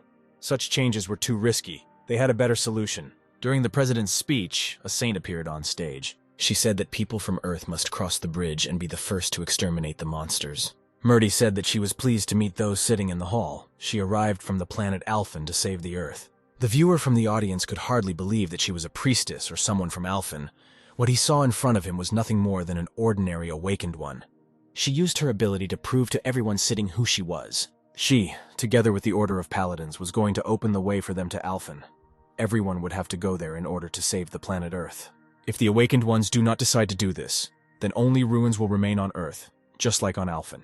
This war was intended to save both planets. People began to talk among themselves, because after they saved the Earth, they could continue selling bloodstones. This was a great chance to kill 2 birds with 1 stone. They were already open, and Murdy was asked if this was why she had come all this way. The immortal necromancer whom Murdy had been waiting for appeared in the hall. The guy began to approach the goddess. Outwardly, he already looked different, but she was sure that it was him. Kevin said that he was even a little embarrassed because the goddess was looking down at him. James began to show aggression towards the guy and asked him to mind his manners in front of the saint. Murdy bowed to Kevin like a king ruling over an immortal army, like a godlike warrior who would destroy everything in his path. Murdy knelt in front of Kevin and looked into his sneakers. The guy said that they had not seen the goddess for a long time. They communicated in the Alphen language. The guy asked that this was the end of their mutual truce. Sviata said that everything was wrong. If she had known that it was Ardal, she would not have taken a step there. Kevin asked why she came to Earth. It turns out that she received an order from the goddess to bring a savior from planet Earth. She was just a humble servant. Kevin asked Guildmaster Titan to talk to him. The head of Titan replied that they would not be able to do this there, and asked to move to a more secluded place. Kevin approached the camera and asked to turn on the live broadcast. The main character wanted to convey an appeal on the eve of the new year. If it was about a hero who stopped a terrorist attack on a hotel, then they had to show the world, no matter what the cost. Kevin asked the bastard who launched the missile at him, the bastard who was the middleman, and the bastard who messaged him later if they were watching the broadcast. Kevin said he would find them all and kill them. The camera manager understood this as if the main character was declaring war on terrorists. It was a relief for Alexander that his boss was okay and thanked him for saving him from the explosion. The Titan Guildmaster took the Saint and James to talk to them about something. Alexander was dissonant because Kevin said that the Saint was his friend, but judging by what happened earlier, she was more like him. Kevin didn't understand what the director was talking about, because to him they really were friends. Eugene turned to his principal and said that he was really interested in his little brother. The director asked him which part interested him more because the guy was definitely dangerous. The Saint asked the Guildmaster Titan to give way to the Monarch of Ardal. The head did not understand this. Kevin told Murdy not to worry and that he was fine. The Titan head asked Murdy to sit down, but she couldn't dare to do so. The head of Titan inquired about the relationship between the Necromancer and the Saint, who replied that they were friends. The head asked him if the Saint had arrived from Alphen. He said that he did not need interrogation. The head himself could then ask her. The Necromancer took out the head of the murdered killer and showed it to everyone. It would be great, according to Kevin, if the Titan found out about the identity and owner of the head. The Saint was shocked that someone tried to assassinate the Monarch of Ardal. The Earth apparently chose the path of self-destruction. Kevin said that he did not suspect the Titan of this. He simply asked to find the one whose orders the killer was carrying out. As they could see, there weren't many A-rank killers in the world. Murdy said she would do anything. The head of Titan told her that the U.S. Department of Defense would deal with this itself. The Saint thanked the Guild Master for working with her. She should have devoted her life to carrying out their orders. She would have done so and would have returned to Alphen to save many lives. She only asked not to anger the immortal. Kevin didn't know what would happen to the Earth if it took all the awakened with it, and sent them to a terrible death, that if all the dungeons opened, there would be no one to stop them. The Saint again fell at the feet of the Necromancer, who asked her to stop hammering her brains out, sit opposite her, and tell her in more detail. She had a way to stop the dungeon from breaking through. First, he must learn about the spatial dimension and a fragment of space. At this time, in an unidentified underground base, the guy turned to Professor Leola. He thought it was time to immediately shift their bases. It looks like Assad has failed. They were at the last stage of their research. They could not leave this place. Besides, it was originally promised that 2 days would be allocated. This could no longer continue. Otherwise, they risked exposing their base. Leola asked for another 3 hours. They would leave this place after he carried out the last test. Bibi could not have imagined that the place she would end up in while pursuing the killer would turn out to be a dubious research facility. The scientist had a fragment of space in his hands. The scientist told the professor that the energy level of the bloodstone exceeded a critical level. The man was interested in the indicators. They were at least 5 stars. Professor Leola was very happy about this. This experiment will prove to the whole world that he is the greatest dungeon explorer, not Toppler. The indicators continued to grow. They had already reached 6 stars. Bibi watched this. The mana fluctuated very much. If this continues, it will not lead to good.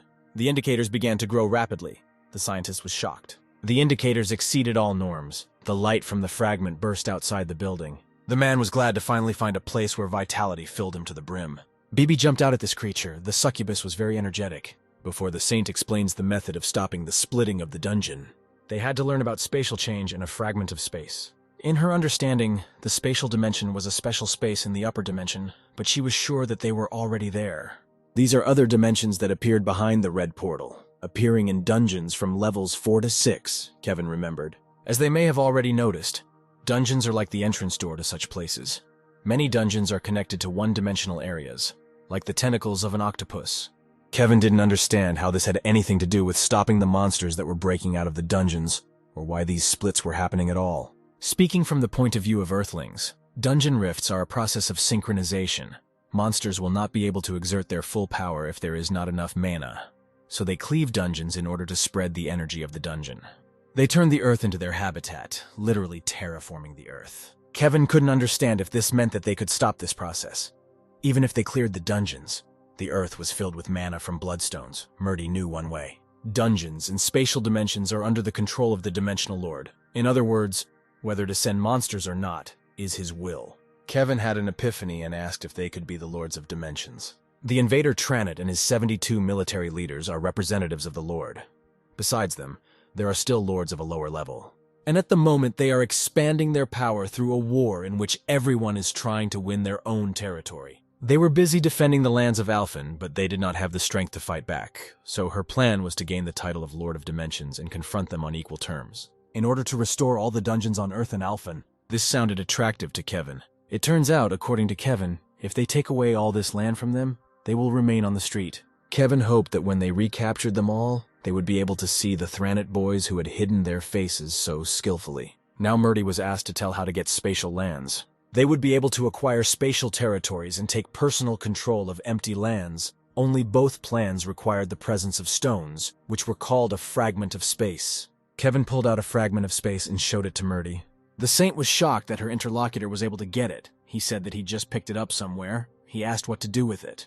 They needed 1 piece to get the conquered dungeon.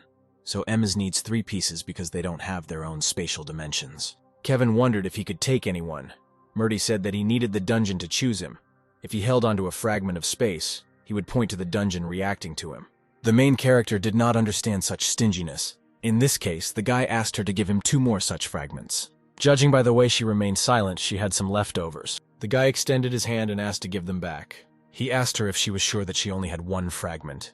He had little confidence in her. Murdy said that this thing was very difficult to get. For God's sake, he should have returned it back. Kevin's shadow returned. The guy didn't understand why so early, because he told him to follow Bibi for support. He said that they had lost the hallucination witch. Kevin was shocked and asked who did it. This was done by one of Tranit's pawns, Rushmod. The guy quickly got up from his chair and told everyone that he had to go. Kevin said he was going to the guy who carried out the terrorist attack on him. The head of Titan said that they had not yet formed a support detachment. After its collection, he necessarily did not have time to finish. The saint realized that Rushmod had appeared. It was still too early for the Lord's representatives to appear. Kevin ordered Murdy to gather the previous squad and follow him. Now that he thought about it, the guy realized that there were no stations there. Everyone disembarked from the helicopter and watched Kevin. The head of the Titan asked the saint if everything would be okay without a support squad, how they could cope with the split of the dungeon with such a small number of people. It didn't matter to Murdy because their main strength was Kevin. She asked the Titan leader to stay away until further notice. Rushmod appeared from the portal. He was convinced that Bibi was an immortal succubus. The place the necromancer fled to was only Earth. Kevin knew that Rushmod was happy to see him, but he didn't understand why he was so infuriated. Kevin remembered exactly that he died at his hands 5 times. Apparently, Rushmod had dementia. Rushmod knew it would be like this, at least until Kevin's rebirth. Rushmod noticed that Kevin looked worried. He asked if the necromancer wanted to save his cat. Rushmod's condition was to ask the guys outside to move away. He asked for equal sparring. The saint asked Kevin if he thought it was a trap. She was sure that he knew about the difference between his suppressive power, but for some reason she asked him, perhaps it was a provocation. Kevin thought that since this happened, then he was aware that he did not yet have his previous strength. Murdy was shocked that the guy's strength was not at Alphen's level, but he was going to quickly make up for it until he owned it. He has not yet been able to summon that Lich and the Death Knights. Murdy said that it was dangerous. If he was going to fight Rushmod, then he must have at least Death Knights. Kevin said not to worry, and that he would end things with him before she could blink. Suddenly, the dungeon split and everyone began to prepare for battle. It didn't stop. They decided to set all the monsters on fire. It turns out that Rushmod did not intend to supply the guy with corpses in the dungeon. Kevin called Rocky. He promised that he would save Bibi, ordered him to deal with all this. A transformer was formed. Everyone was scared. Murdy could not believe that the immortal had lost his former strength. A sign appeared in front of Kevin. The guy noticed that it was different from ordinary dungeons. Kevin was called an idiot who knew that the guy would still follow the monster. Rushmod didn't know what he was hoping for without his corpses when he walked in there. Kevin said he could handle him even this way. Kevin, in Rushmod's opinion, was filled with arrogance, however. If they both went up against the same monster, he would be in a much more advantageous situation because he changed his body thanks to research on the Chimera. Kevin offered to give Bibi before the fight. It made Rushmod laugh that the guy was worried about such things. The monster couldn't understand why Kevin wouldn't stop worrying about little things like that to control them. Rushmod killed Bibi in front of Kevin. Rushmod guessed that Kevin was starting to get angry. Kevin's rage could not be expressed in the word anger. Rushmod was amused by the arrogant look of his interlocutor. Rushmod began to attack Kevin. This was the last day, according to the monster, when the enemy could behave like this. The monster did not expect that the opponent would react to the attack so quickly. He assumed that he drank some kind of potion. Kevin fought off the monster's attack with his sword. Rushmod did not understand where the necromancer had so much power. The monster realized that Kevin had become a warrior. The guy attacked the monster. The sword was replaced by a spear. The guy threw Rushmod into the wall. Kevin was bored. He did not understand why the monster went into battle with a warrior with such changes in his body. The guy killed Rushmod and said that they would see each other next time. Kevin had already begun to leave when Rushmod's words came from behind that the guy had not only defected to Earth, but it also exchanged the necromancer class for the pitiful skills of a warrior. Kevin didn't understand what it was about being a warrior that could have so much fun. Rushmod's body was restored despite the fact that it was cut in half. He again implanted something into his body. The monster wanted to make Kevin regret his choice. Rushmod summoned other monsters and ordered them to kill Kevin. At this time, Rocky was mercilessly smashing monsters on the street. Everyone was amazed at such power. With such firepower, the golem could single-handedly take on everyone. But he had his own mana limit. With no idea where all those monsters were going if Rocky stopped, he needed everyone to be in position and ready to fight. The Saint was more concerned about the immortal than the Titan of Destruction. How Kevin was going to cope with Rushmod alone, without his subordinate soldiers. Rushmod told Kevin to look at himself. He'd gotten to this point even though he only fought one chimera. Now, in Rushmod's opinion, he had to realize the price he paid for that bloody sword in exchange for the throne of domination. But no one said that he chose something instead. Kevin took advantage of the call. He put all his mana into Rocky, so it took a little time before the cooldown. Rushmod couldn't believe it. Kevin was a warrior. So it was, but no one said that he was not a necromancer. Rushmod called his opponent a bastard for deceiving him. Kevin started to attack and asked about the second round. Looks like Rushmod wasn't as good as he used to be. The current connection could not be stopped. According to Rushmod, Kevin himself had lost his power. Due to the wasted energy in his current state, he cannot win. But suddenly when Rocky defeated the enemy, his level increased and new powers appeared. Rushmod thought that Kevin was tired when he hit him on the head with a huge hammer.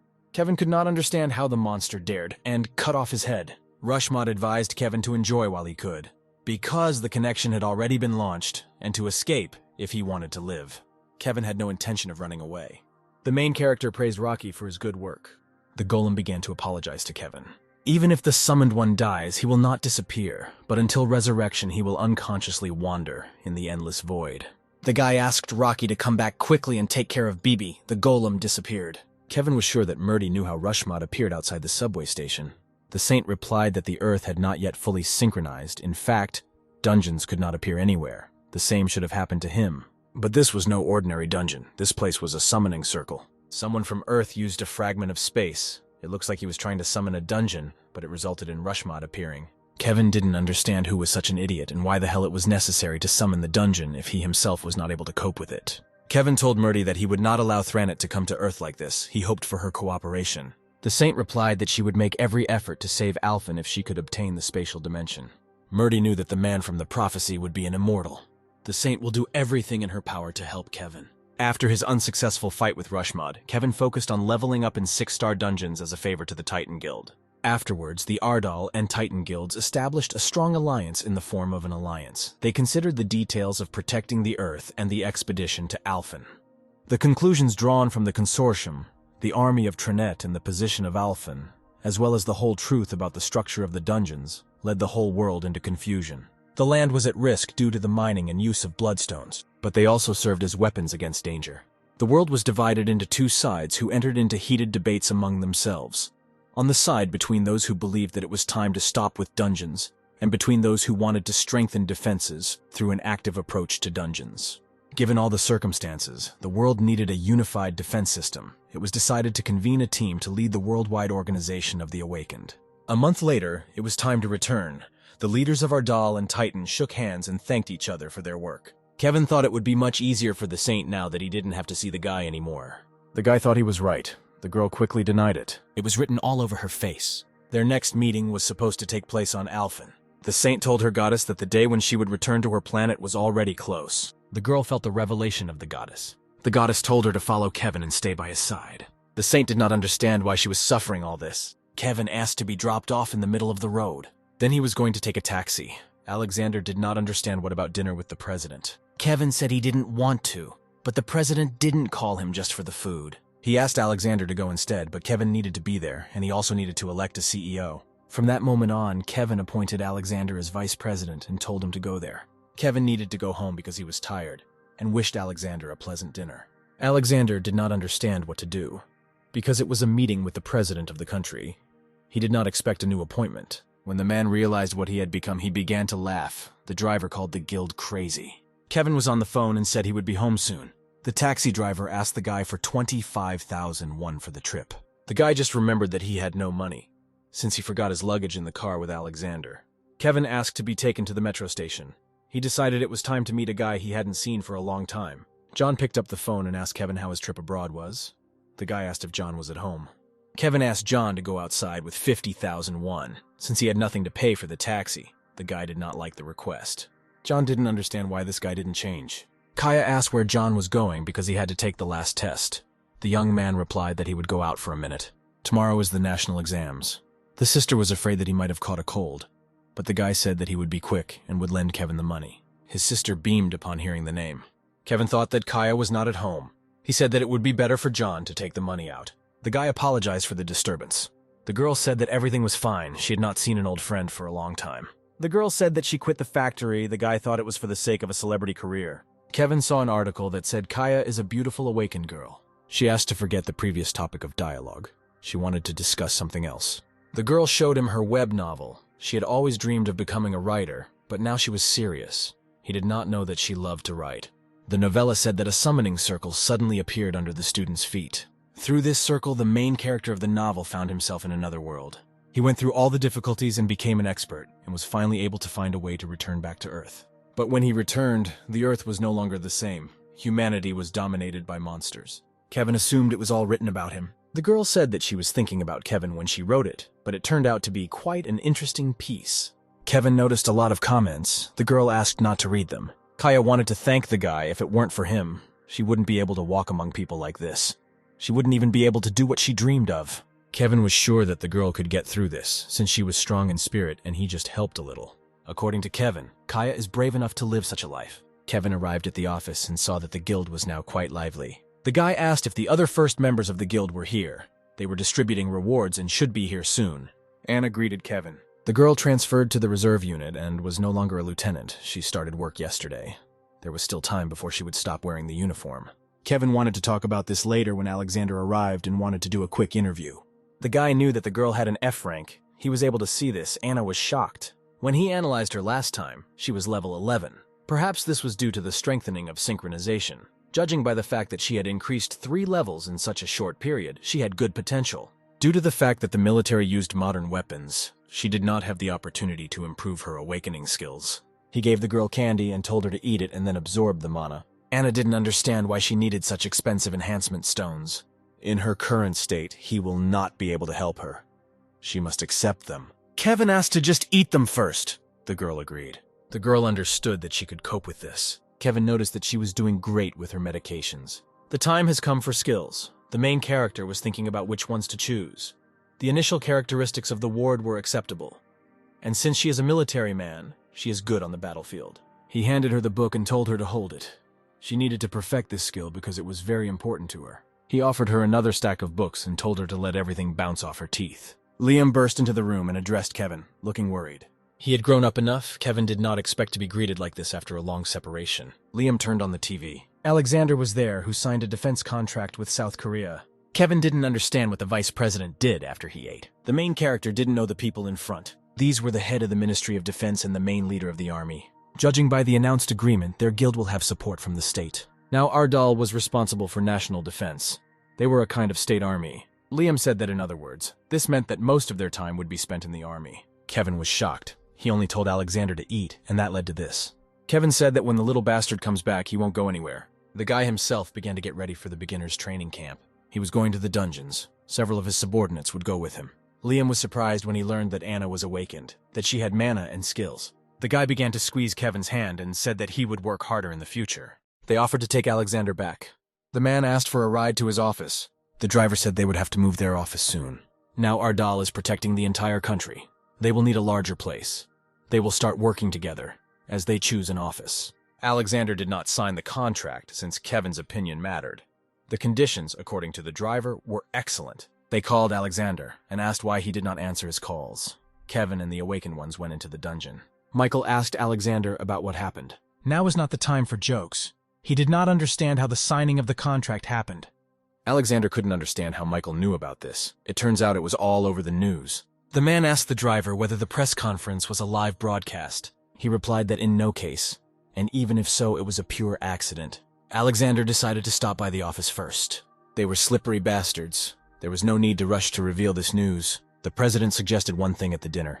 He wanted to upgrade their guild to an organization called the Korea Defense Guild. The Ardell Guild is a stumbling block to keep Kevin, the strongest awakened of Korea. After dinner, there were negotiations. They promised to provide support if he could persuade the president. Alexander could not believe that they made a private press conference public even before receiving his consent. Apparently, they decided to show this to the public to gain approval, but this is impossible since Kevin is not a person like him. Having learned about what is happening, he will turn over the Blue House without blinking an eye. He had to prevent this so that Kevin would stay in Korea. Anna asked if they had made a mistake with the dungeon, since F ranks usually started with 1-star dungeons. Anna didn't understand what this meant. It didn't make any sense. Liam suggested that she might die, but they would definitely help her.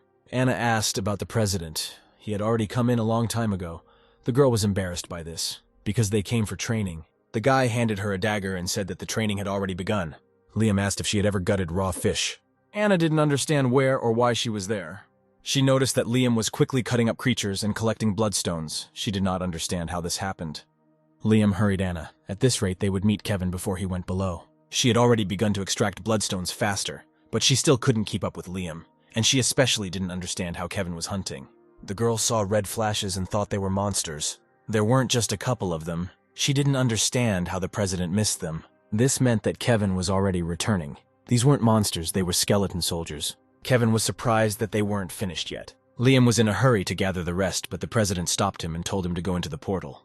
Anna realized that the president was not hunting alone, but had summoned hundreds of skeletons. Liam asked Anna if she was okay. It was always a little awkward going through portals in the beginning, but you quickly get used to it.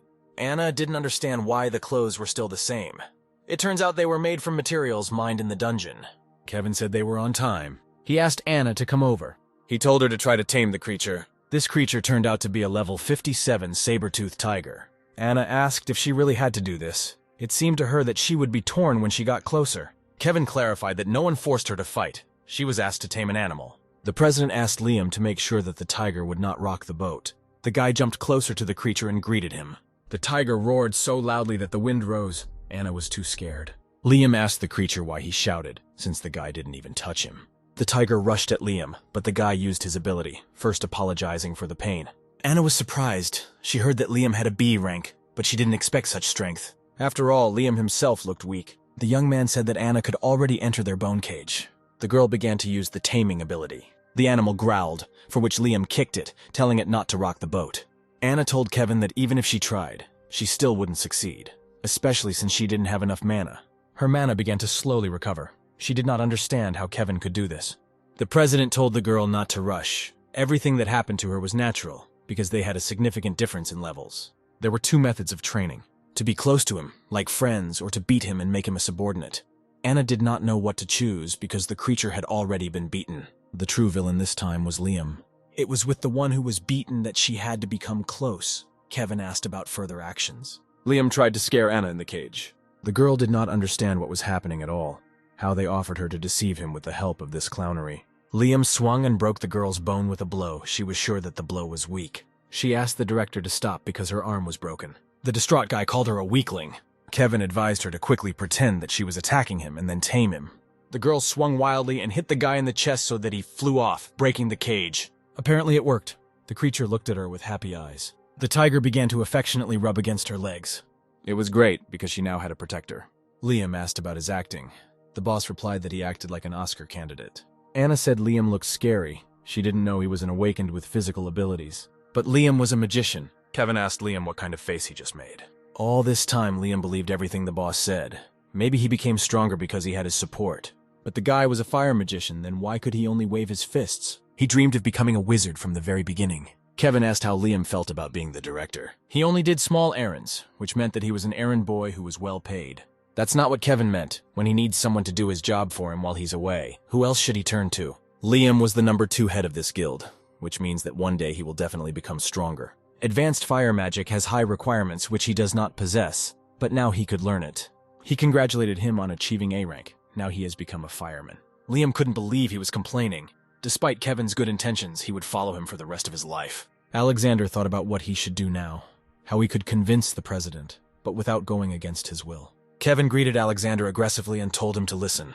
Kevin asked the director about the news. Alexander said that it was all fake. The recordings were supposed to be published to the masses only after Kevin made the final decision. But there was a glitch. Kevin knew they were just making it look like a glitch, but they didn't offer a good deal. He was referring to the terms they could provide. The government will do anything to prevent you from moving abroad.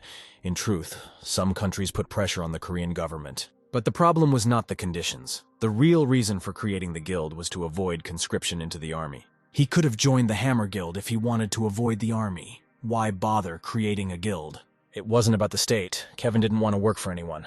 Kevin couldn't do anything about it. The answer wouldn't take long to come. He asked to call reporters from the street. So he decided to leave the questions for later. And now, as the president of the Ardal Guild, he will tell everything from the very beginning. The agreement, which the state showed on the news, was not even signed. Kevin was terribly unpleasant from such an act. There was no contract as such initially. He asked to forget about everything. Kevin scared everyone with emigration. If they still dare to contact him, he will immediately leave the country. He asked them to convey this. The president told Alexander to finish what he started. A struggle with public opinion is coming. But there is nothing to fear, even if the opponent is the government itself. The director was glad that he did not go to the Blue House. After the Ardal Guild conference, the media and the entire internet went crazy. And yet, the agreement in question was not signed. It was all published in advance under the order of the state, and was rejected by the Ardal Guild within a few hours. This news caused a great stir among the public. At the same time, the Ardal Guild was preparing for the approaching disaster. In order to expand its scale, they hired new awakened ones. Alexander said on the phone that the president's decision was final and there were no grounds for revision. The calls gave him no rest when he was already up to his neck in business. He inquired about the number of applications for membership. There were 1,200 of them today, quite a lot. But the problem was that many were F-rank. Usually, high-ranking awakened people were already members of guilds. And if not, it's because they wanted freedom of action. Even so, they will be useful, given that the president could help them. Liam and Anna were also initially F-rank. In this, Michael was amazingly right. If the awakened ones can grow enough, then the scale of their guild will be able to compete with the three main ones. Kevin raised his level to 70. He was finally able to use his skill. It was because of it that in the past he was able to control an army of thousands. He deactivated the Summon Death Knight skill. He felt it, as did all 52 Death Knights in the summoning room. He also had a new recruit. The guy summoned the soul of Al-Sad. The goal of the deceased young man was liquidation. The guy ordered him to stop. The ghost could not move and understand how it happened. Kevin ordered him to kneel. He obeyed unconditionally. Kevin said he would leave him if he vowed to serve him. Al-Sad said not to talk nonsense. It seems that the young man was not fully awake and did not realize the whole situation. Kevin gave him the choice of submission or having his soul erased. The dagger that Kevin threatened belonged to the young man. He was sure that it was the one that killed him then. Al-Sad decided to obey. The main character approved of his choice. Now he looks like a Middle Eastern assassin. The required level of control was 312. Kevin was shocked by such impudence. He asked the assassin to come to him. Kevin asked just to look at this beast. Kiba appeared and forced the new recruit to bow before Kevin. It was a great honor for Kiba to see the immortal master. Statistically, the recruit had undergone proper training. Al-Sad was asked to watch his movements and move faster, and state his name and rank. Now that Kevin can summon Death Knights, hunting will become much easier. Death Knights are creatures capable of commanding an army on their own. Skeletons can fight freely under their command, even when he is away from them.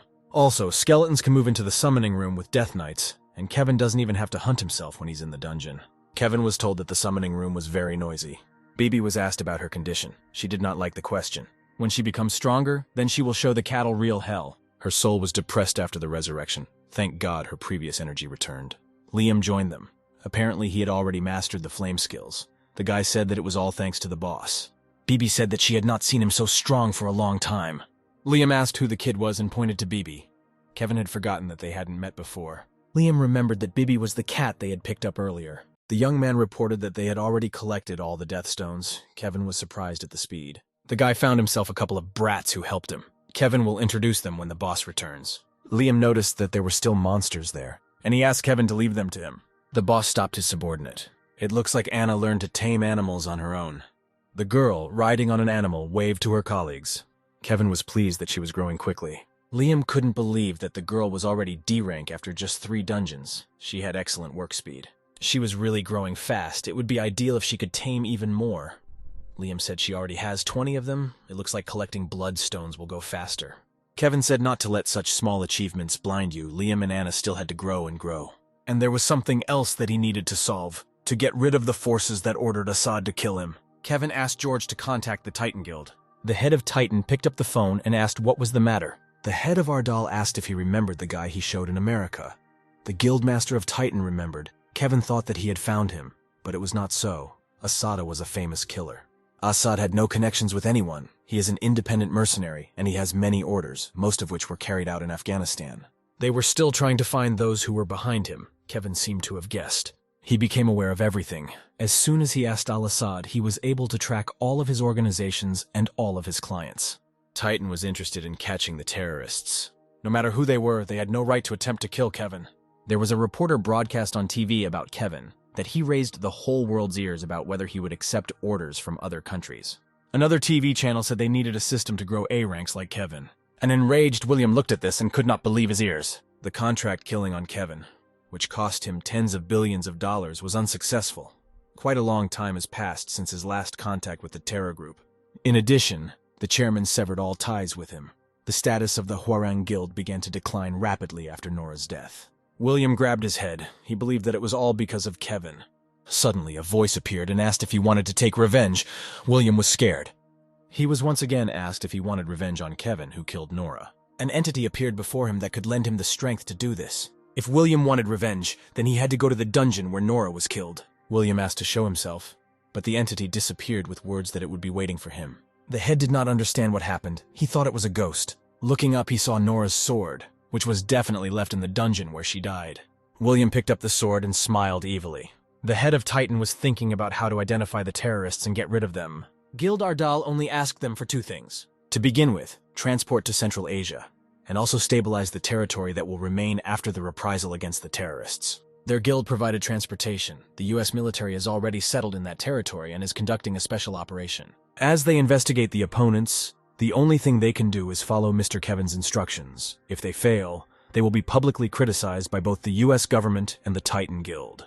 But if you look from the outside, it will sound absurd that the Korea Guild is cracking down on terrorism in his homeland, based on the current situation. Should the head accept Ardal's proposals and take risks? The head of Titan was told by phone that the Saint wanted to see him. The Saint said that she must follow Kevin and leave Titan. Based on the situation, she had no choice. It was the goddess's prophecy. The Titan head was confused. The Saint's blessing and divination skills brought great benefits to their guild. Murdy created and allied with the Holy Knights to free Alphen.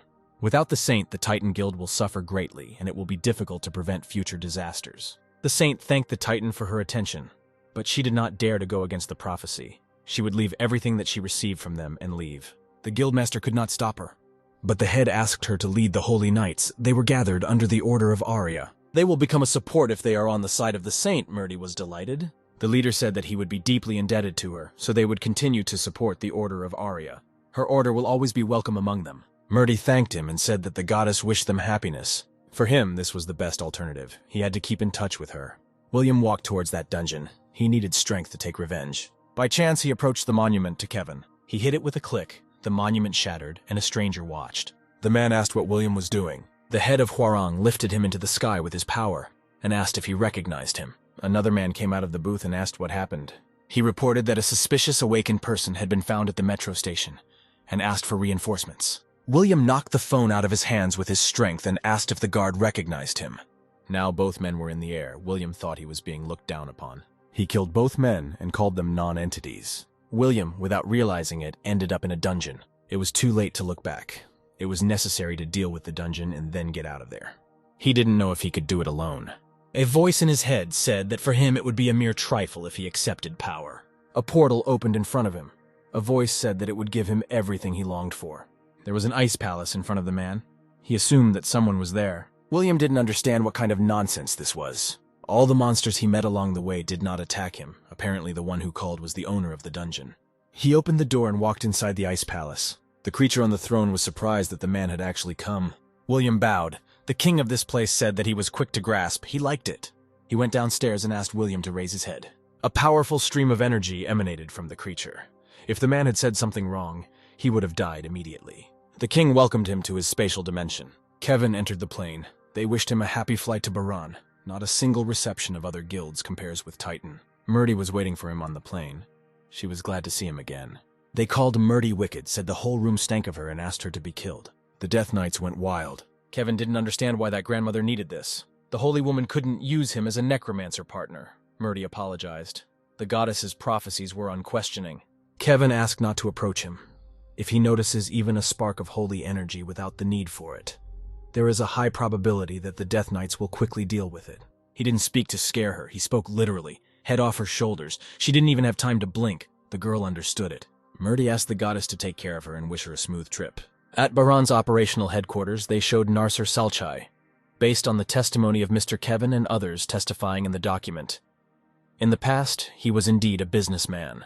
Both the rebels and the government were engaged in the sale of weapons, asked to be on the alert. In addition to this, there were also illegal transactions. They thought that in this area they had a large negotiation point from which instructions were issued. It turns out that if they find out what these guys are doing, they will be able to understand who ordered the murder. Kevin asked where they should go to be closer to them. Kevin was asked to moderate his ardor because they would all be in the ass if the suspect ran away with the main evidence or get rid of it altogether. To begin with, they will share details with Kevin only after they have discussed everything. Kevin asked if he said he could watch them without being noticed. If they can lure the object, at least into the zone of his visibility, then he will be able to find out everything about him, including his movements, habits, his type of activity, and his subordinates. He will even learn about his latest transactions and scout out everything. The commander was shocked that the guy opposite could find out so much confidential information. It sounded decent, so they decided to start discussing the mission. 2 days later, Kevin asked the girl in the car why she should be nervous. She, a senior U.S. intelligence officer, Rachel, was there for the first time. Kevin told her to relax, to think that they were on a tourist holiday. The guy looked at the circle where the destroyed building was and said that the view was beautiful. This area was recently bombed, and people visited it often. Although such things usually cause chaos, it was a common occurrence there. The strange feeling of returning to the battlefield made him remember his days on Alphen. Rachel thought it was because the guy was confident in his strength, to think that he took the time to think about something else. They arrived at their destination, by the way. He asked to avoid actions that attract attention from others. He noticed the man he was looking for in a blue shirt at the second table. The guy noticed that the dish was to his taste. Rachel said that while there is still time, he should install his tracking device. But it was already installed. The girl did not understand when he had time. Kevin said to follow him. When she finished, he would wait. But there was one thing. The Shadow Stalker said that he had not felt this way for a long time. Still, this place was better than Alphen. Children approached him. He thought that they were begging for money, as expected. These children, who had lost their parents, found it difficult to survive. He turned around and saw the child. He was amused to see such a bright girl in such a place. A rare chance to see a child with such a radiant soul. He waved to her. The girl came up and said hello. The girl extended her hands to him. He began to give her money. At this rate, all the children in the area would gather around him. Suddenly, there was an explosion nearby. He really lost his grip, and it hasn't been that long since he returned to Earth. Rachel ran to Kevin and asked if he was okay. He asked where they went after he left. She said that 7 other explosions happened at the same time. It turns out that 7 more children died. If we judge this way, then there is a high probability that there are even more victims. Kevin said they wouldn't have to wait long. To use such an ignorant child as a suicide bomber, he had not felt so much rage in a long time. Kevin said he would find every terrorist and finish them off. A man with a bag over his head in a car asked another to save him. Kevin thought there was a lot of noise coming from this guy. The commander had previously said that he would not allow a targeted attack on the enemy camp. Kevin said that the man does not have to participate. He will do everything himself. He was asked what he was going to do alone. It would be difficult to distinguish between ordinary civilians and rebels, and he did not plan to eliminate everyone who caught his eye. Colonel Rogers said that Kevin apparently had a burning desire to become the most dangerous and brutal terrorist around here. Moreover, if he planned to recklessly invade their territory, then the rebel leader would most likely escape. The commander said that he understood his rage, but Kevin must understand that this problem was not one that he could solve on his own, and asked for time. In addition, their superiors decided to send reinforcements to the zone. Kevin stood up and said they had nothing to talk about. Rogers followed him and tried to stop him. Kevin threatened him with death and asked why he bothered. He didn't say he couldn't help. On the contrary, he had a solution to how they could accomplish this mission. Instead of going head-on, he suggested starting with killing the rebel commander. Kevin said that's where we should have started. Roman Baker was in the business of selling weapons on the black market. In collaboration with the government and the rebels, he was the only one who could stop them from gaining the upper hand over the latter. The rebels planned to capture him soon. They would make sure they were both captured so he could follow them. It is likely that they will be able to enter their headquarters camp without any problems. The infiltration went without incident. He wanted to start.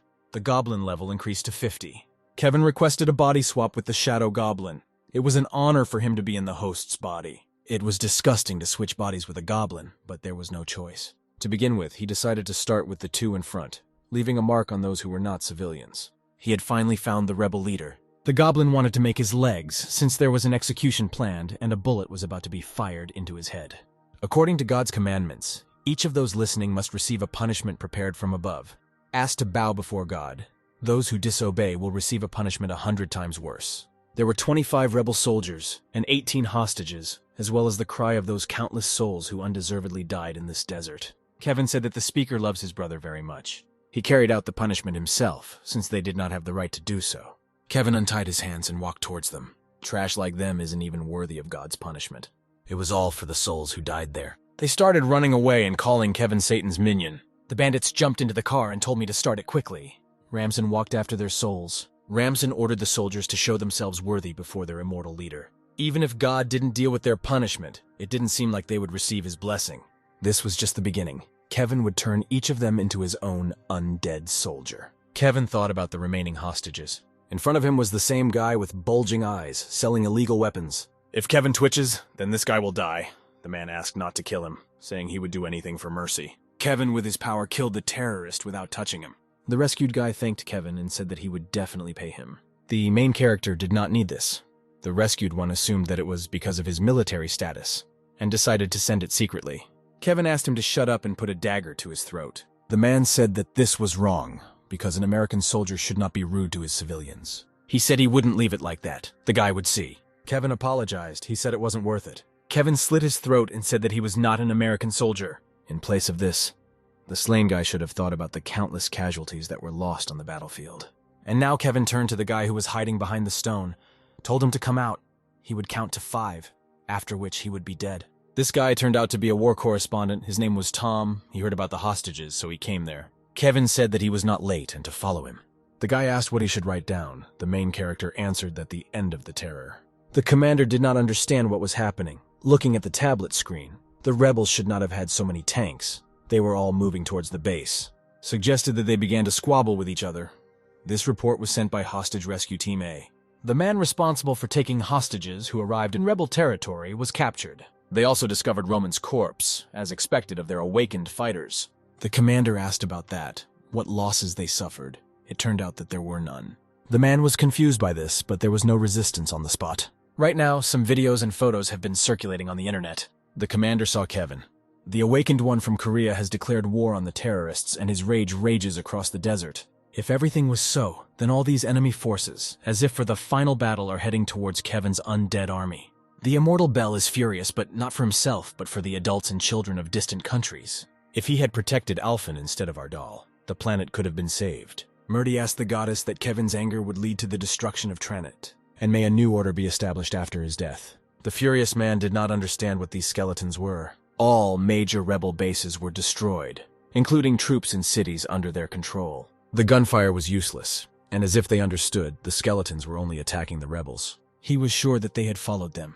He realized that he had been discovered. They didn't want to die idly like that. He asked to prepare this. The joint United Nations and U.S. forces had just begun to discuss the introduction of wax and humanitarian aid, until nothing had been decided. Kevin and his 10,000-strong army of soldiers stood on the threshold of the final battle.